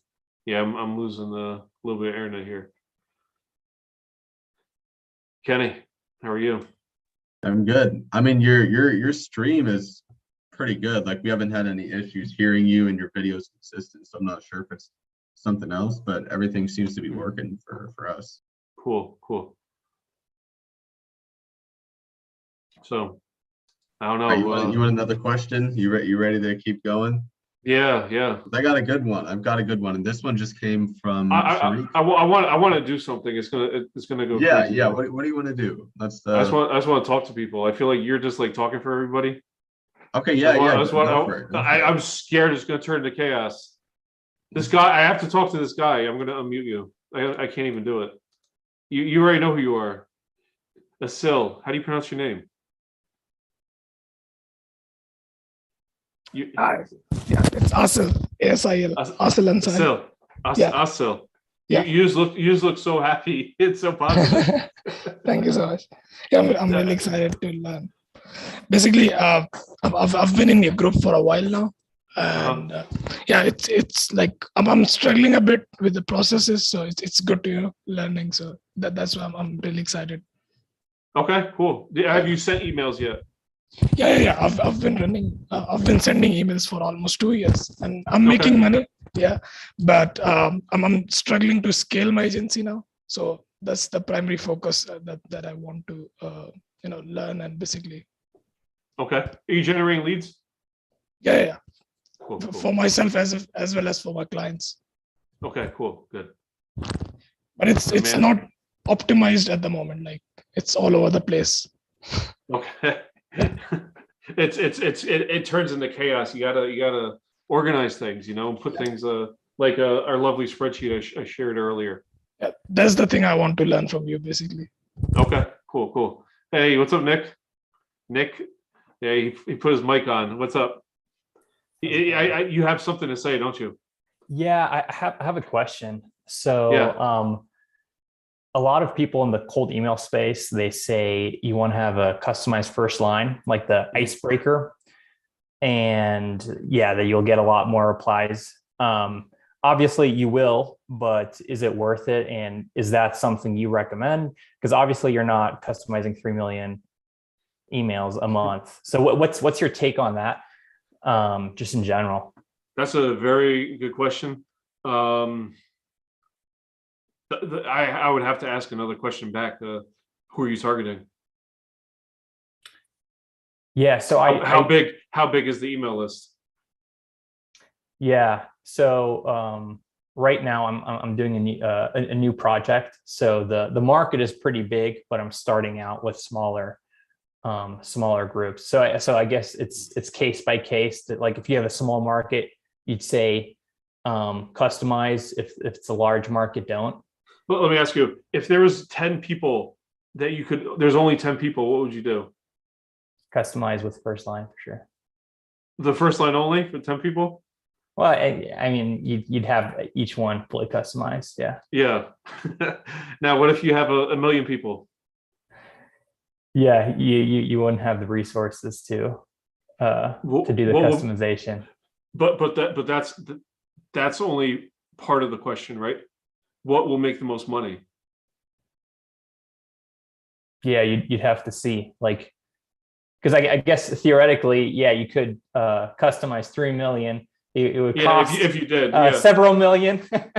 But so do you do any of the like first line customization stuff for your clients? Is that a service you offer, or right now it's more of the high volume? I think I had like one customer. I've used it one time in my whole life. Okay. I actually, Jason, my team member, we hired his cousin or aunt or someone to do it, and she did a good job, you know. But it's someone I've seen like good stuff, I've seen bad stuff. Assuming that everything's good, would I use it? I'm just thinking right now, if I could snap my fingers and I have 5 people working that all they do is that, I probably would use them for projects. But at the same time, it's also so limited, the amount of emails that you could send. The better question that you could ask me is, what do I prefer? What types of campaigns do I prefer? The types of campaigns I prefer are campaigns where we're offering Facebook ads for free for the first month. And we could offer it to literally every business owner that has 1 to 10 employees in the US. And we're getting replies from chambers of commerce thanking us and welcoming us to their chamber of commerce. Literally emailed everybody. It's a much easier and scalable campaign. And what matters is if it makes money.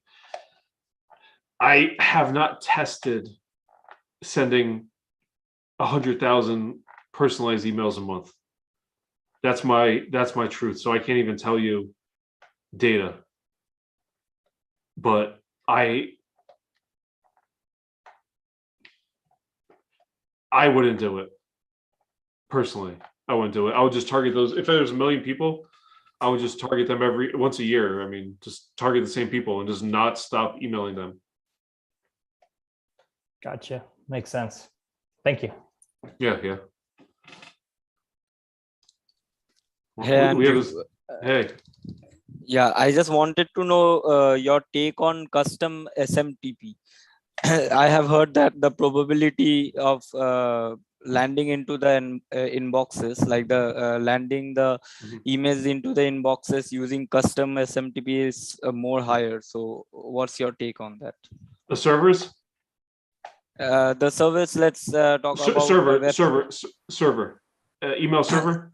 Yeah, the email servers. Yeah, so my whole, I talked to a guy today who does this. He's saying, yeah, they start off at 0 to 4% open rates, but you know, you build them up. And I've been doing cold email for about a decade, and I have never been able to make servers work for me. I never have been able to. I get like this really big excitement. Like the last time I was excited was when the new email warm-up tool came out and I had like unlimited access to it. And I was like, okay, let's take this tool now and attach it to a server and send, you know, hundreds of thousands of emails. And I still wasn't able to make it so that we had a healthy open rate. To go back to Nick's question, this is like the exact opposite.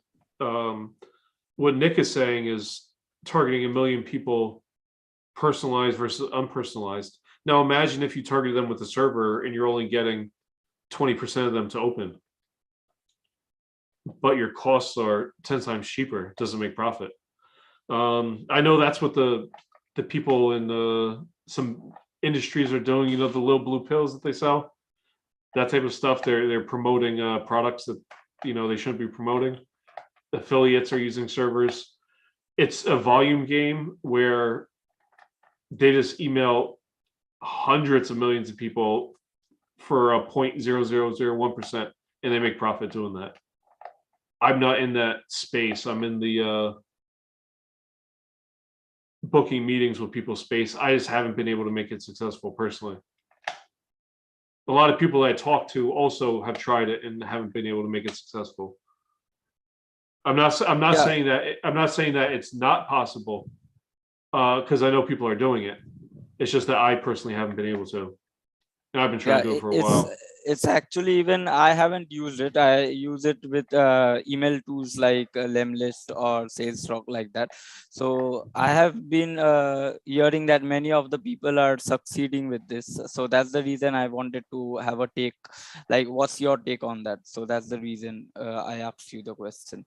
I would personally, I don't do it.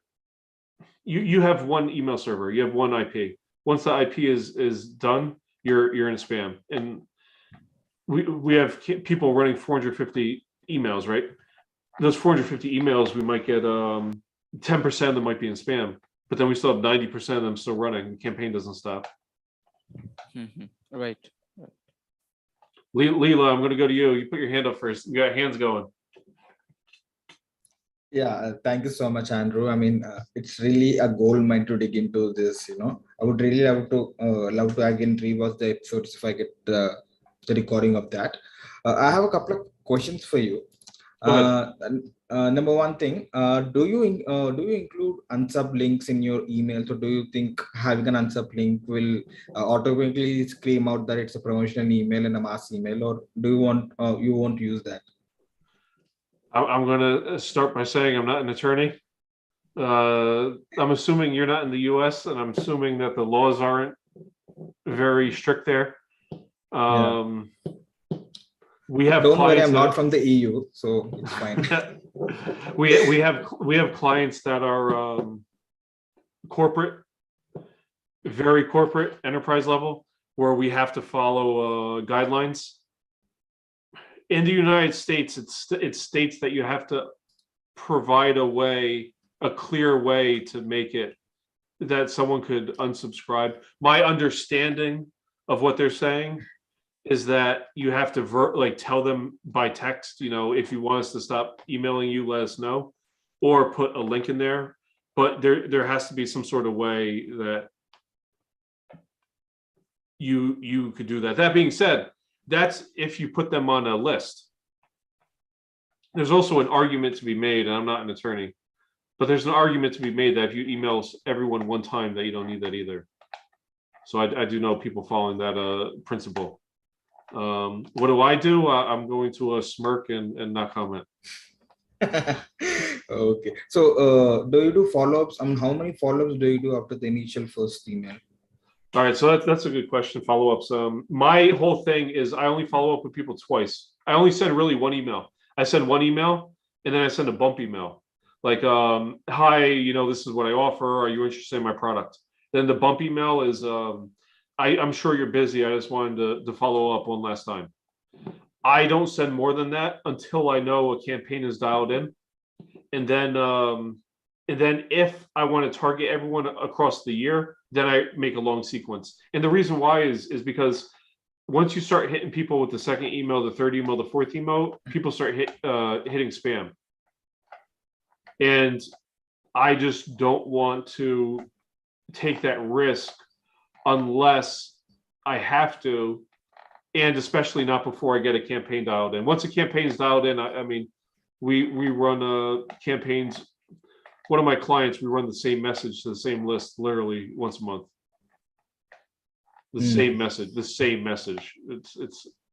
That's the only time I've ever had a client have his cell phone number in the email be blacklisted. If we remove just the cell phone number, the email goes to inbox. Oh. If we put a letter O instead of a 0, it goes to inbox. But that's because we're sending millions and millions of emails to the same list. I mean, that's pretty interesting because the general consensus is that the money is in the follow-up. Just go after the lead for like 3 to 4 follow-ups and everything else, right? How big is the list? The list is around like 5,000 to 10,000. Well, then you have to. Then you have to follow up. If you're talking about a list that's 1 million, personally, I wouldn't focus on it. So it becomes the volume game and average number of emails we get to actually get a call. Oh yeah. And my other question is that how do you actually negotiate with the clients in terms of, do you take a retainer per se, or do you take per lead basis, and do you promise like X number of calls or demos in a week or something like that? Sometimes I do want to say something very clearly on this call. I guess it's regarding what you're asking me. Payment for services of marketing, right? Yes, I mean, especially for emails, right? Yeah. So let me give you an example. I had this client named Jordan. This is back when I first had an agency. I've been doing cold emails since 2013, but I haven't had it like as an agency until 4 years ago now. This client Jordan, I was generating him leads of in the cold email world. What I consider a gold mine is if you're able to target someone that has hundreds of your customers, right? So for example, this guy was selling credit repair, and he was selling credit repair to loan originators. So this loan originator had probably maybe 100 people a year, 50 people a year that need credit repair. I'm generating him these leads for $6.67 each is what I was charging him. And it wasn't good enough for him. It didn't make sense for him. But to me, it was mind-blowing. Like it was $6.67 for a lead that has, 50 or 100 of your clients per year. And they want to partner with you, right? So how I don't like working with people that are scared to throw crap on the wall and see what sticks. That being said, of course, you have to offer them you have to be reasonable, right? How I typically operate is that I will never guarantee that I can make a campaign successful in 1 month. Never. We're talking about different offers, right? 99 out of 100 clients don't have like a solid offer. If a client comes with a solid offer, they just come to me, they say, I need these cold emails sent. I send the cold emails, everything works perfect. I barely speak to them. They just keep paying, right? Because everything's working. Because the offer is so clear, everything is so smooth, like it takes less of my time and I get paid more money, right? The problem is when the client doesn't have an offer, a good offer. So how do I charge you something and you don't even know what you're selling? Like, it's very hard. Like, my point is like, it takes time to figure that out if you're willing to work with that person to figure it out. And for me, I say 90 days. So I tell people, listen, I'll work with you for 90 days. I charge you X amount of money. And if I'm not successful, I'll refund you 50% of it.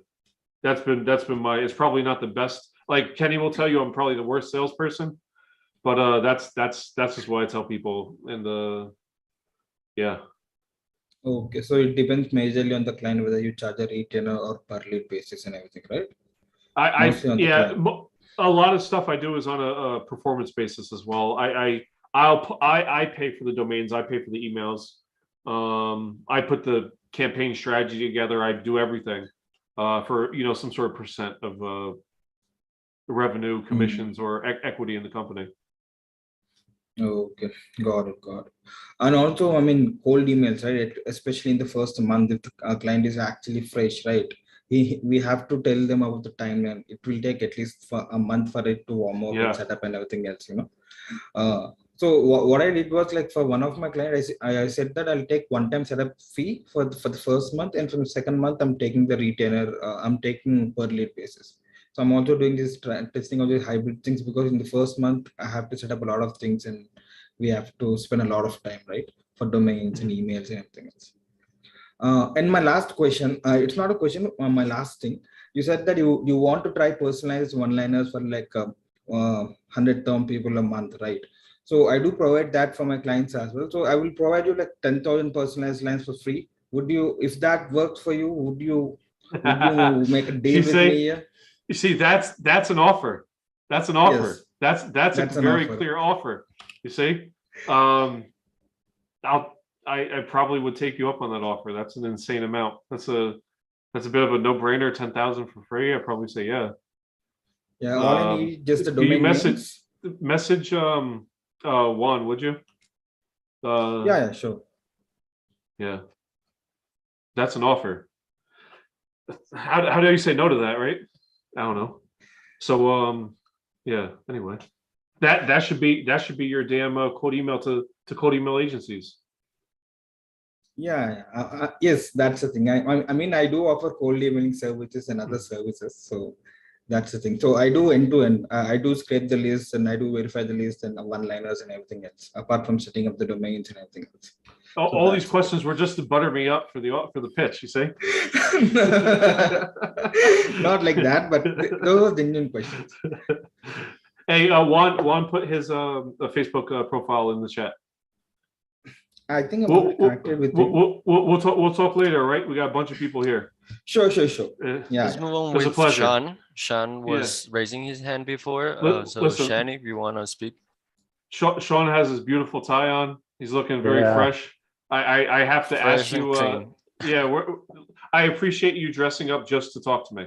Yeah, that's precisely why I put the tie on. No, actually, it's funny. The beauty of this whole cold email thing, I got into it probably 2 years ago by happen chance. I was ripping cold calls all day, and I was like, man, this sucks. How can I do this better? And kind of fell into it. But now I'm doing it for a enterprise company and got to wear a tie to work every day. But hopefully leaving this soon.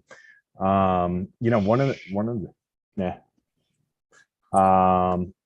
of the big bottlenecks that there's a few big bottlenecks that I've reached, and I keep running into the organization problem, which is organizing domains and emails and all of that. But the other side of it is data. And I don't know if I'm being overly cautious when it comes to unsubscribes and things like that, right? Because I have different avenues that I'm building out, these massive volume massive volume campaigns, right? Tens and 20s and 30s, thousands of sends, and I'm getting all of these, unsubscribe or opt out responses. So, do you put a lot of weight on, making sure that you're going through and keeping some sort of like suppression unsubscribe list that says, hey, with this client, I sent this email, they unsubscribed from it. So I know anytime I send as that client again, I don't want them to, I don't know how much liability there really is. But do you organize that way, or do you just kind of say, screw it? And then for the lists, we're having a lot of problem because we're pulling data from all these different places, and with merging and deduping and just trying to keep the list in one place, the whole data hygiene problem. Do you just pull a list and once it's used, kind of throw it away and then re-pull a different list? Because with data decay and all of that, or do you try and keep it all in one place? And if you do try and keep it all in one place, are you, merging records? Do you have a lot of priority on keeping the records you have intact? Suppression list, organizing data, suppression list. Yeah. Marvin, who's not on this call, would love to vent his frustrations of keeping suppression lists. Yeah. He definitely has. Depending on the tool, someone actually made a comment. SalesRocks has the feature. There are some platforms. If you put a link, let me step all the way back. Your first question is it worth it? Liability. Yeah. How much do you care about the company? That's a horrible question, but that's true. If you do care, which I hope you care, and you don't want to get them sued, and for you to be the reason that they're sued, they'll get sued if they have money to get sued for. If you're a small time person, you're the attorney fee is going to cost more than they're going to be able to sue you for, right? Because how much cash you have. If you're Mhm. talking about enterprise level, it always makes sense to be responsible.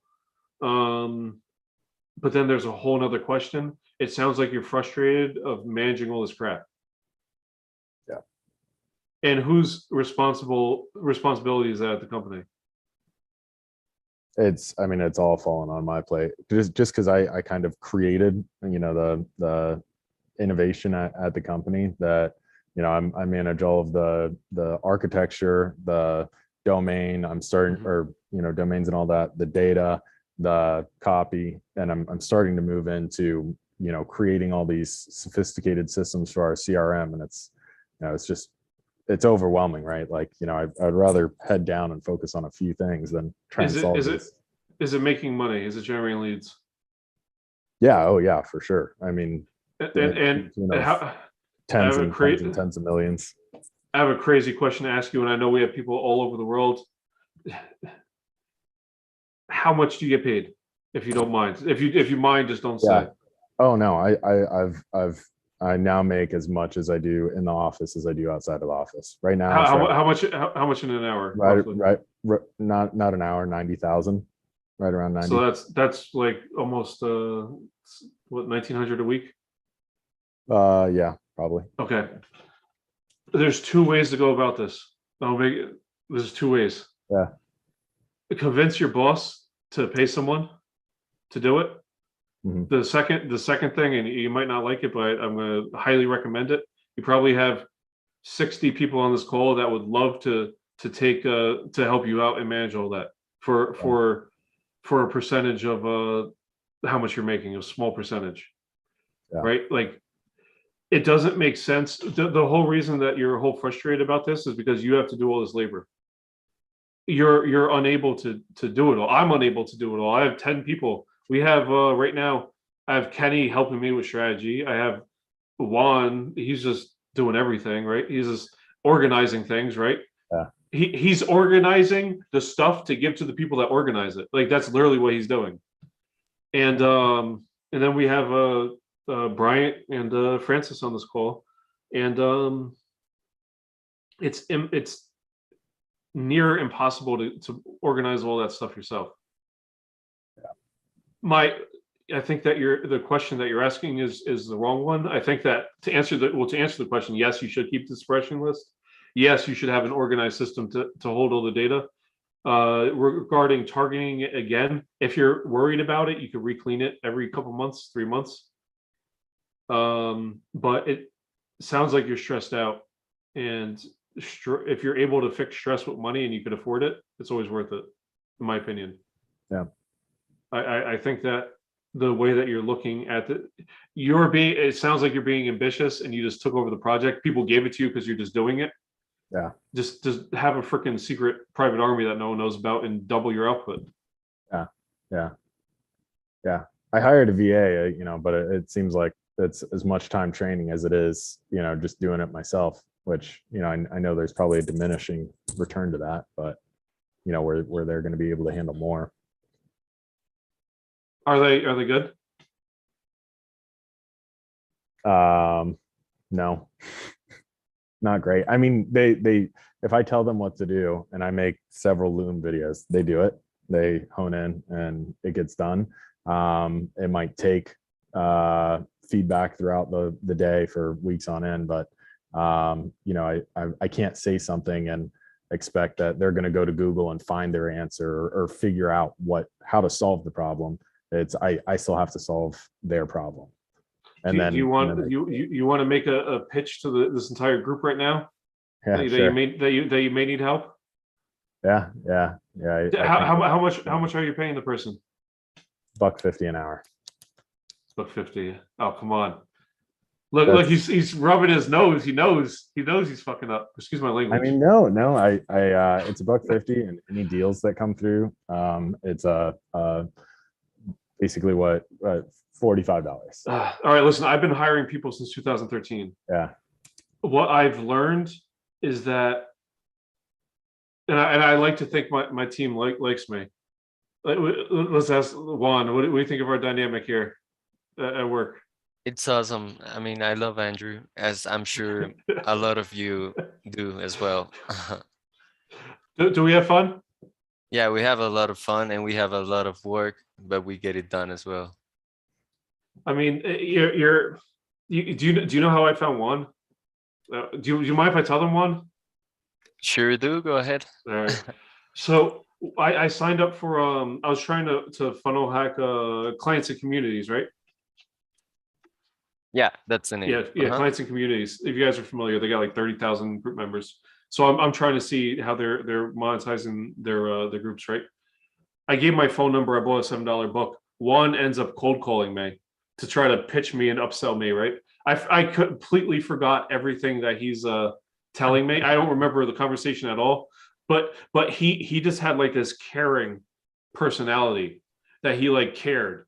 Like it wasn't about the money. It was about like caring and great customer service.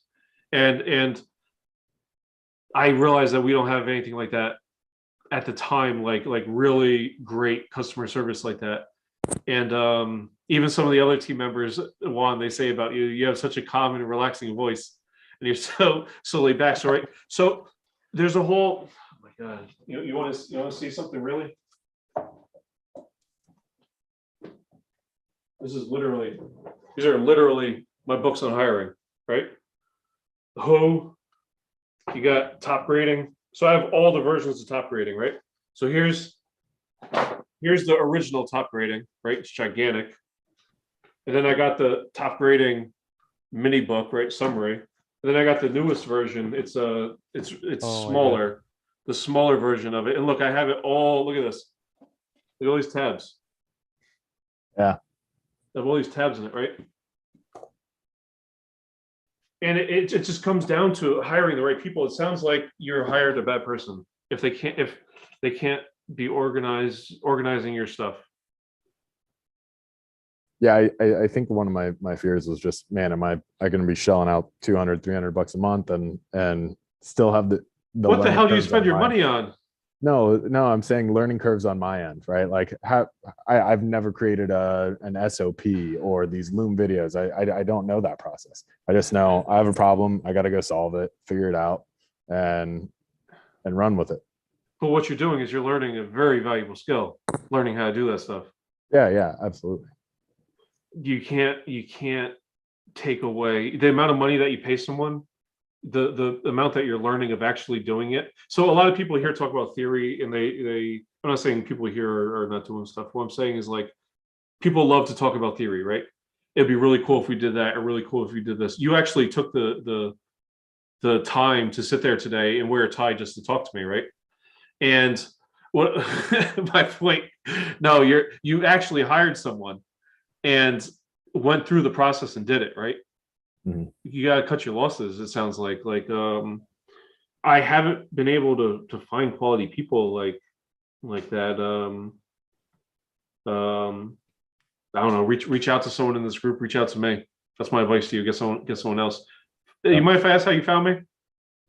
Dude, I've been in the group for a long time. Oh yeah. Yeah, a while. I always trying to post some things about, I don't know, people have questions about DKIM or DMARC or something. I try and fire something back, but man, I gotta say, the Leadhype cold email group, I brag to you guys, but to the freaking my managing directors here. I'm like, you have no idea. They walk in and they see me sitting on Facebook. I'm like, this pays for everything, right? Like this equals $100 million over the next 3 years. So let me stay on Facebook. We got it. Like, anytime there's a new tool, you guys got me in on the instantly limited time deal, which is okay. Kind of take off on my own with the cost of warm-ups, going through the floor. It's an incredibly valuable resource. Anytime anyone has any questions, I'm like, dude, just go join Facebook group, ask whatever questions. Great resources. But cool. Yeah. Send me a DM. Yeah, I will. Send me one. I think I shot you one a little while ago asking about your credit, the lending as starting to get into lending cold email a little bit. So you're a competitor. Well, okay. Yeah. I think I asked I was like, well, what kind of copy are you using? And you're like, oh yeah, I'm not telling gonna you the do copy. my- This guy DMs me for the copy that I'm using. Well, I on was just asking, campaigns. I was like, well, you know, what's Had to working? try. Yeah, you can't knock him for trying, right? Yeah. But yeah, you can also DM me, Sean, as well. I'm gonna say something. Someone signed up for a trial of our software. They sell watches. If you're on this call listening right now, I want to get a nice watch, and he has freaking Patek's Philippe's as a freaking. I'm trying to barter right now to get a watch, but I don't even know what my point was. What was my point? Point was the network. I don't even know. Facebook group. It just pops in my mind. I need a watch. If any of you guys want to gift me something, I'd be very generous. I'll give you my address. Took my watch off. I don't even know where it is. I'm glad we're able to have fun. Yeah, I think Damola has a question. Come on. Let's hear it. Hi, thank you for this. This has been awesome. I've got a quick question. You were like going after influencers in that campaign that you showed us. I've been struggling. Where are you from? I'm from the UK. Okay. So like, I've got a campaign where, because I've got a organic TikTok agency where we target sort of influencers. So I've talked to you before, haven't I? No? No, maybe. no, Someone else just pitched me that. Go ahead. Yeah, so we create their content for them, completely done for you. We script it out, write it out, all of that, and even record it for them. So going after like sort of influencers, but I'm struggling to find them at scale. So yeah, if any sort of tips and advice on that would be.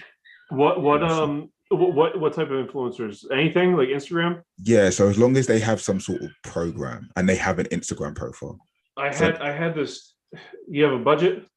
I have this really, really good tool. I forget the damn name. So right now, just so you know, there's a tool called a Scrapegram. Yeah. .io. Have you used that? Yeah, but a lot of the emails are just like you were saying in the first part, just admin app, sales app. The tool that we were using, I have to find it. I think I know what it is, but it's really expensive, right? Yeah, it's really expensive. Yeah, but that's literally the influencer campaign that I ran on the screen earlier. Oh, okay. Let me see if I can find this. It's called like social something. Social.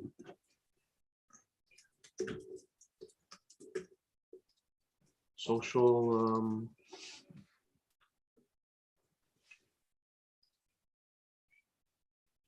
Give me 1 second here. Thank you. Going through my emails. You guys can't see my screen, can you? Yes. All right, good. Like sitting here going through my emails and stuff. How are you guys? How are you liking this? Yeah. So this little presentation I put together. Am I doing it right? Yeah, you're doing great. Well, for me anyway. You're doing great, Andrew. Oh, here, Aspire IQ.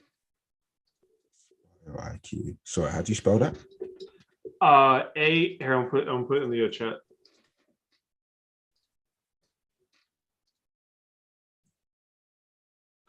Lots of people saying they love it in the chat. Shoot.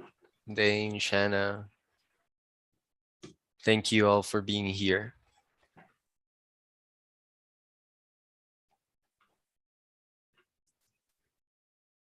Giveaway. The giveaway ended. Whoever won. I gave away a giveaway. I was just testing giveaways. I never ran one in my life. I want to see what would happen. Loves my humble nature. Thank you. I try to remain grateful. Always try to stay grateful, you know.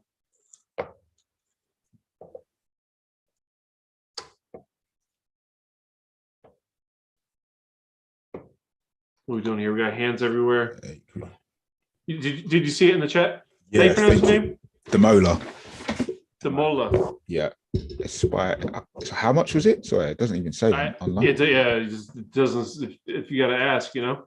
Yeah. Okay. Cool. No, I think it's a couple thousand. Oh wow. Okay. Yeah. Yeah. Okay. Let me see. They're is it pricing or they? Yeah, right here, pricing. Oh no, it's part for what's on.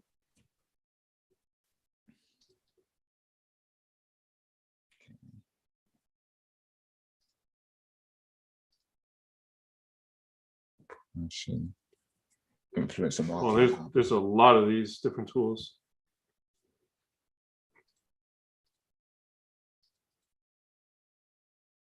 Yeah, it's Spire.io right now.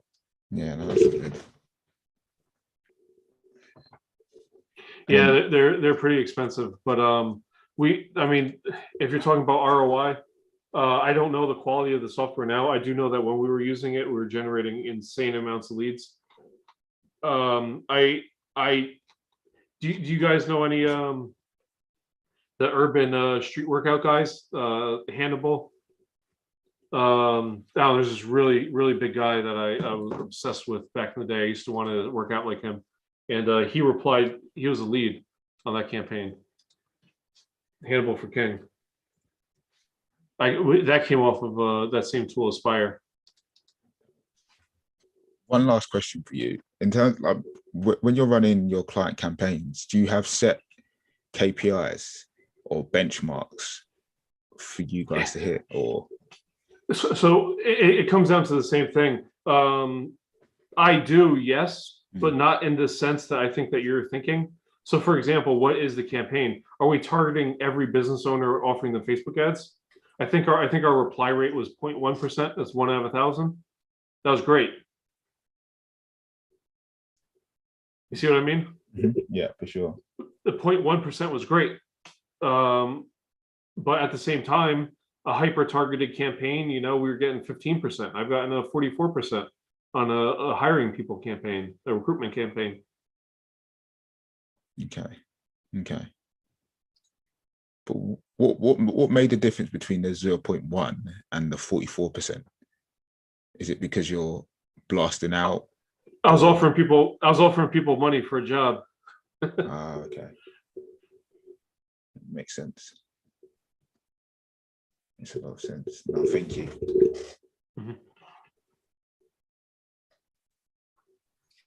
Hey, Andrew.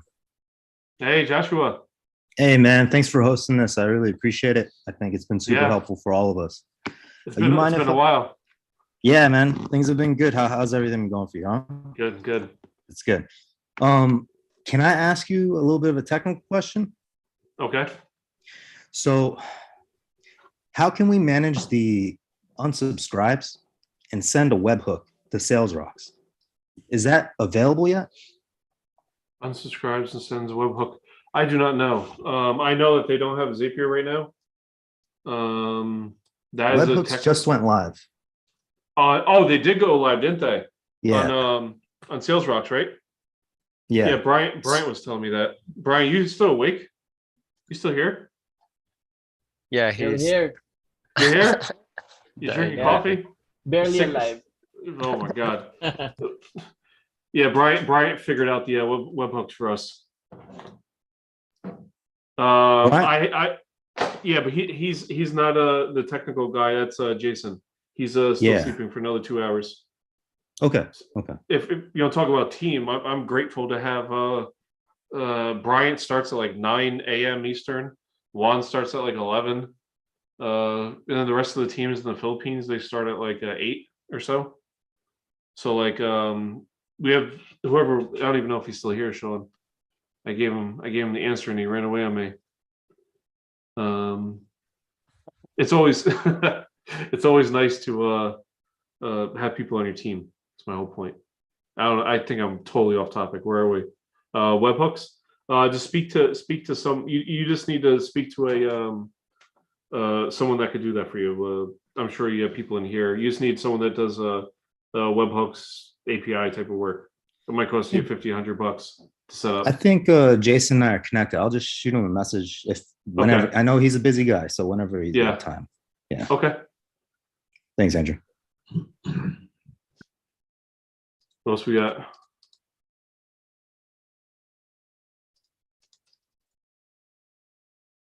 Josh, can I ask you something?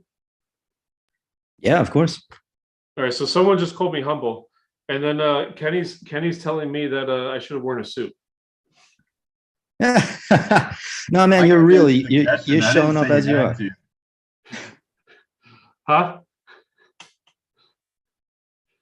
Oh, no, I said you're real. You're showing up as you are. You are one of the most humble people, though, I've met. Cool. And actually, not a lot of people. There's so many people who claim they know how to do this, and they have an idea, but you've seen a lot of different ways of doing it. And I think, you're showing all of us the best way of doing it. And the fact that you're doing this, you have it as a done for you service now. I mean, wow, like that's incredible. I don't think, people you can trust working with your team. Even using your Leadhype tools for list building, it's been incredible. And I'm I'm looking forward to, any other integrations that are around the corner, like Zoom info, Yeah. We have some really cool stuff. Kenny, I should mention the deepfake, huh? Sorry, what was that? Deepfake. I mean, if you want to, it's a secret project going on. I've been trying to work on that and I've been trying to clone my voice, and I have not gotten the results I want. And what's perplexing me is, how do we manage the pronunciation of names on scale? Because I notice it does not. Well, anyways, yeah, you guys are always ahead of the ball. I would love to hear what you guys have working in that role. Juan, how is your voice? It's cloned.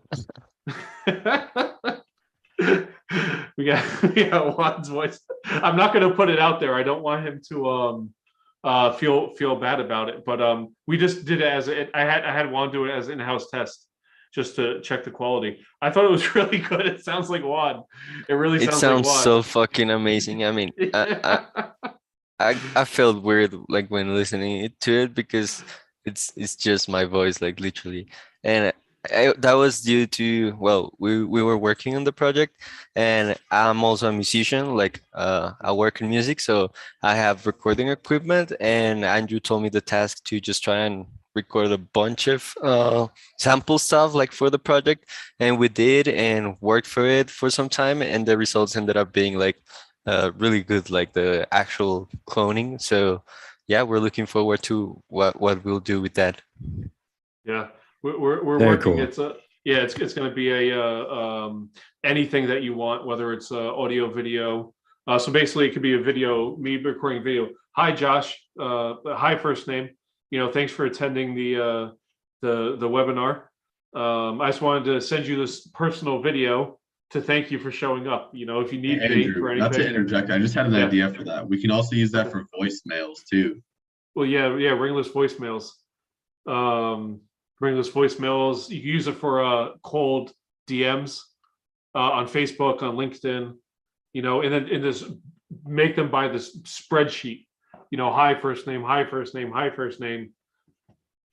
And we did use it for the real estate as well, for the ringless voicemail. Yeah, the use cases for this are incredible. There's a lot of small businesses. I mean, you could do data reactivation. There's tons of ways you can use this. Just got to get creative with it. Yes. How many hours did you record? And obviously, I think I must have not used a mic that was good enough, but did you have to record more than a couple hours? Yeah, it was a lot of hours. I'm not certain of the amount of hours, but it was more the actual content, not content, but the actual recording had to be super clean. And yeah, just when we worked on it, the results at first weren't that good when we didn't have that much audio content, but then when we increased it, the results were better. So I think it always has something to do. Cool. Jeez, guys, I would love to sit here. I have a birthday to get to. It's an interesting birthday. It's a whole nother story. I'm meeting one of Kenny's clients, actually. Ali, and we'll see how that goes. It's gonna be an interesting night. I talk about a suit. I have to throw a damn suit on. Talk about me being humble. I have to throw a 3-piece on. So the occasion calls for it, though. Is there any like pressing questions, guys? Maybe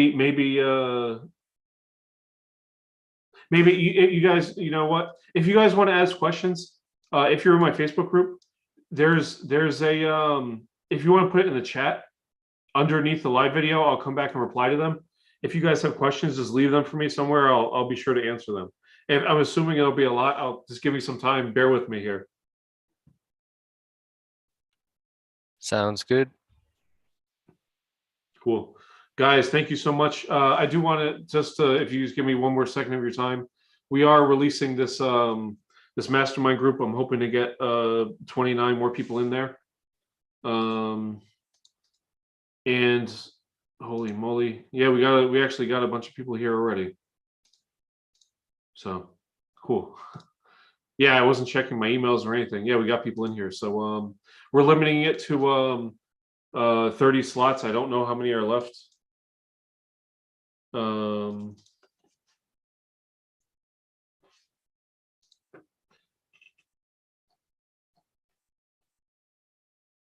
Yeah, we're limiting it to 30 slots. I'm not sure how many we have left, and it'll be ending Sunday night at midnight. So however many people stay, we're just going to work together for a month or so before letting anyone in or seeing what happens. So and if you did subscribe, give me until today, tomorrow. I'll put together, I'll coordinate everything. We'll all be in the group. Shannon, I saw you. Thank you. All right, guys. Enjoy the rest of your evening. Take care. Thank you, Andrew. Bye, everyone. Yes, Thank you thank for you. being here. Bye. See you guys. Bye.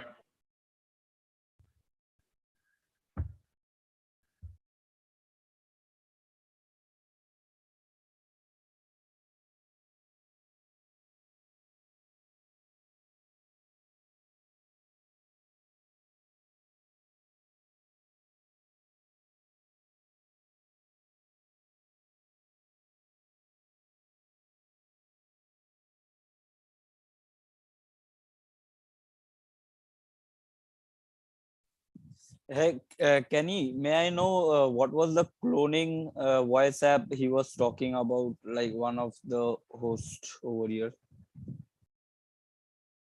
Are you there? Yeah, sorry, what was the question? Like, what was the cloning, like voice cloning app he was talking about? Yeah. So there are two ones. There's an internal tool that we're actually building right now. It's not on the market yet, but it's something that's a work in progress. But I think you can use NextWeave as well. That's another one. Can you type it out? Can you type it? Yeah. And also, is there anything similar in the video format also? For the video faking, is that what you're talking about? I don't know if NextWeave does that, but the tool that we're working on will do both video and audio. So like you could record like a 5 to 10 minute video of yourself talking, and then you can also personalize the audio in that as well. So you can have like a little section in there for like when you say their name or their business or something like that. All right. So NextWeave does this. Like currently in the market, this tool does what you all are building up, right? I don't know what all NextWeave does. I'm not too familiar with the tech on that. That's kind of something that Andrew's thrown at me pretty recently, so I'm not too familiar with the tech. You can always private message him on Facebook and ask that. That's probably the best move. But yeah, I know that that they're pretty similar out there, and we're working on building our own tool and an own process to actually use it as well to get make it a bit better of a user experience, so that you have some use cases. Like if you want to use it for let's say a cold email campaign or anything like that, you can do that. Oh, okay. Thank you. Yeah, you're welcome. You're welcome. Yeah. All right.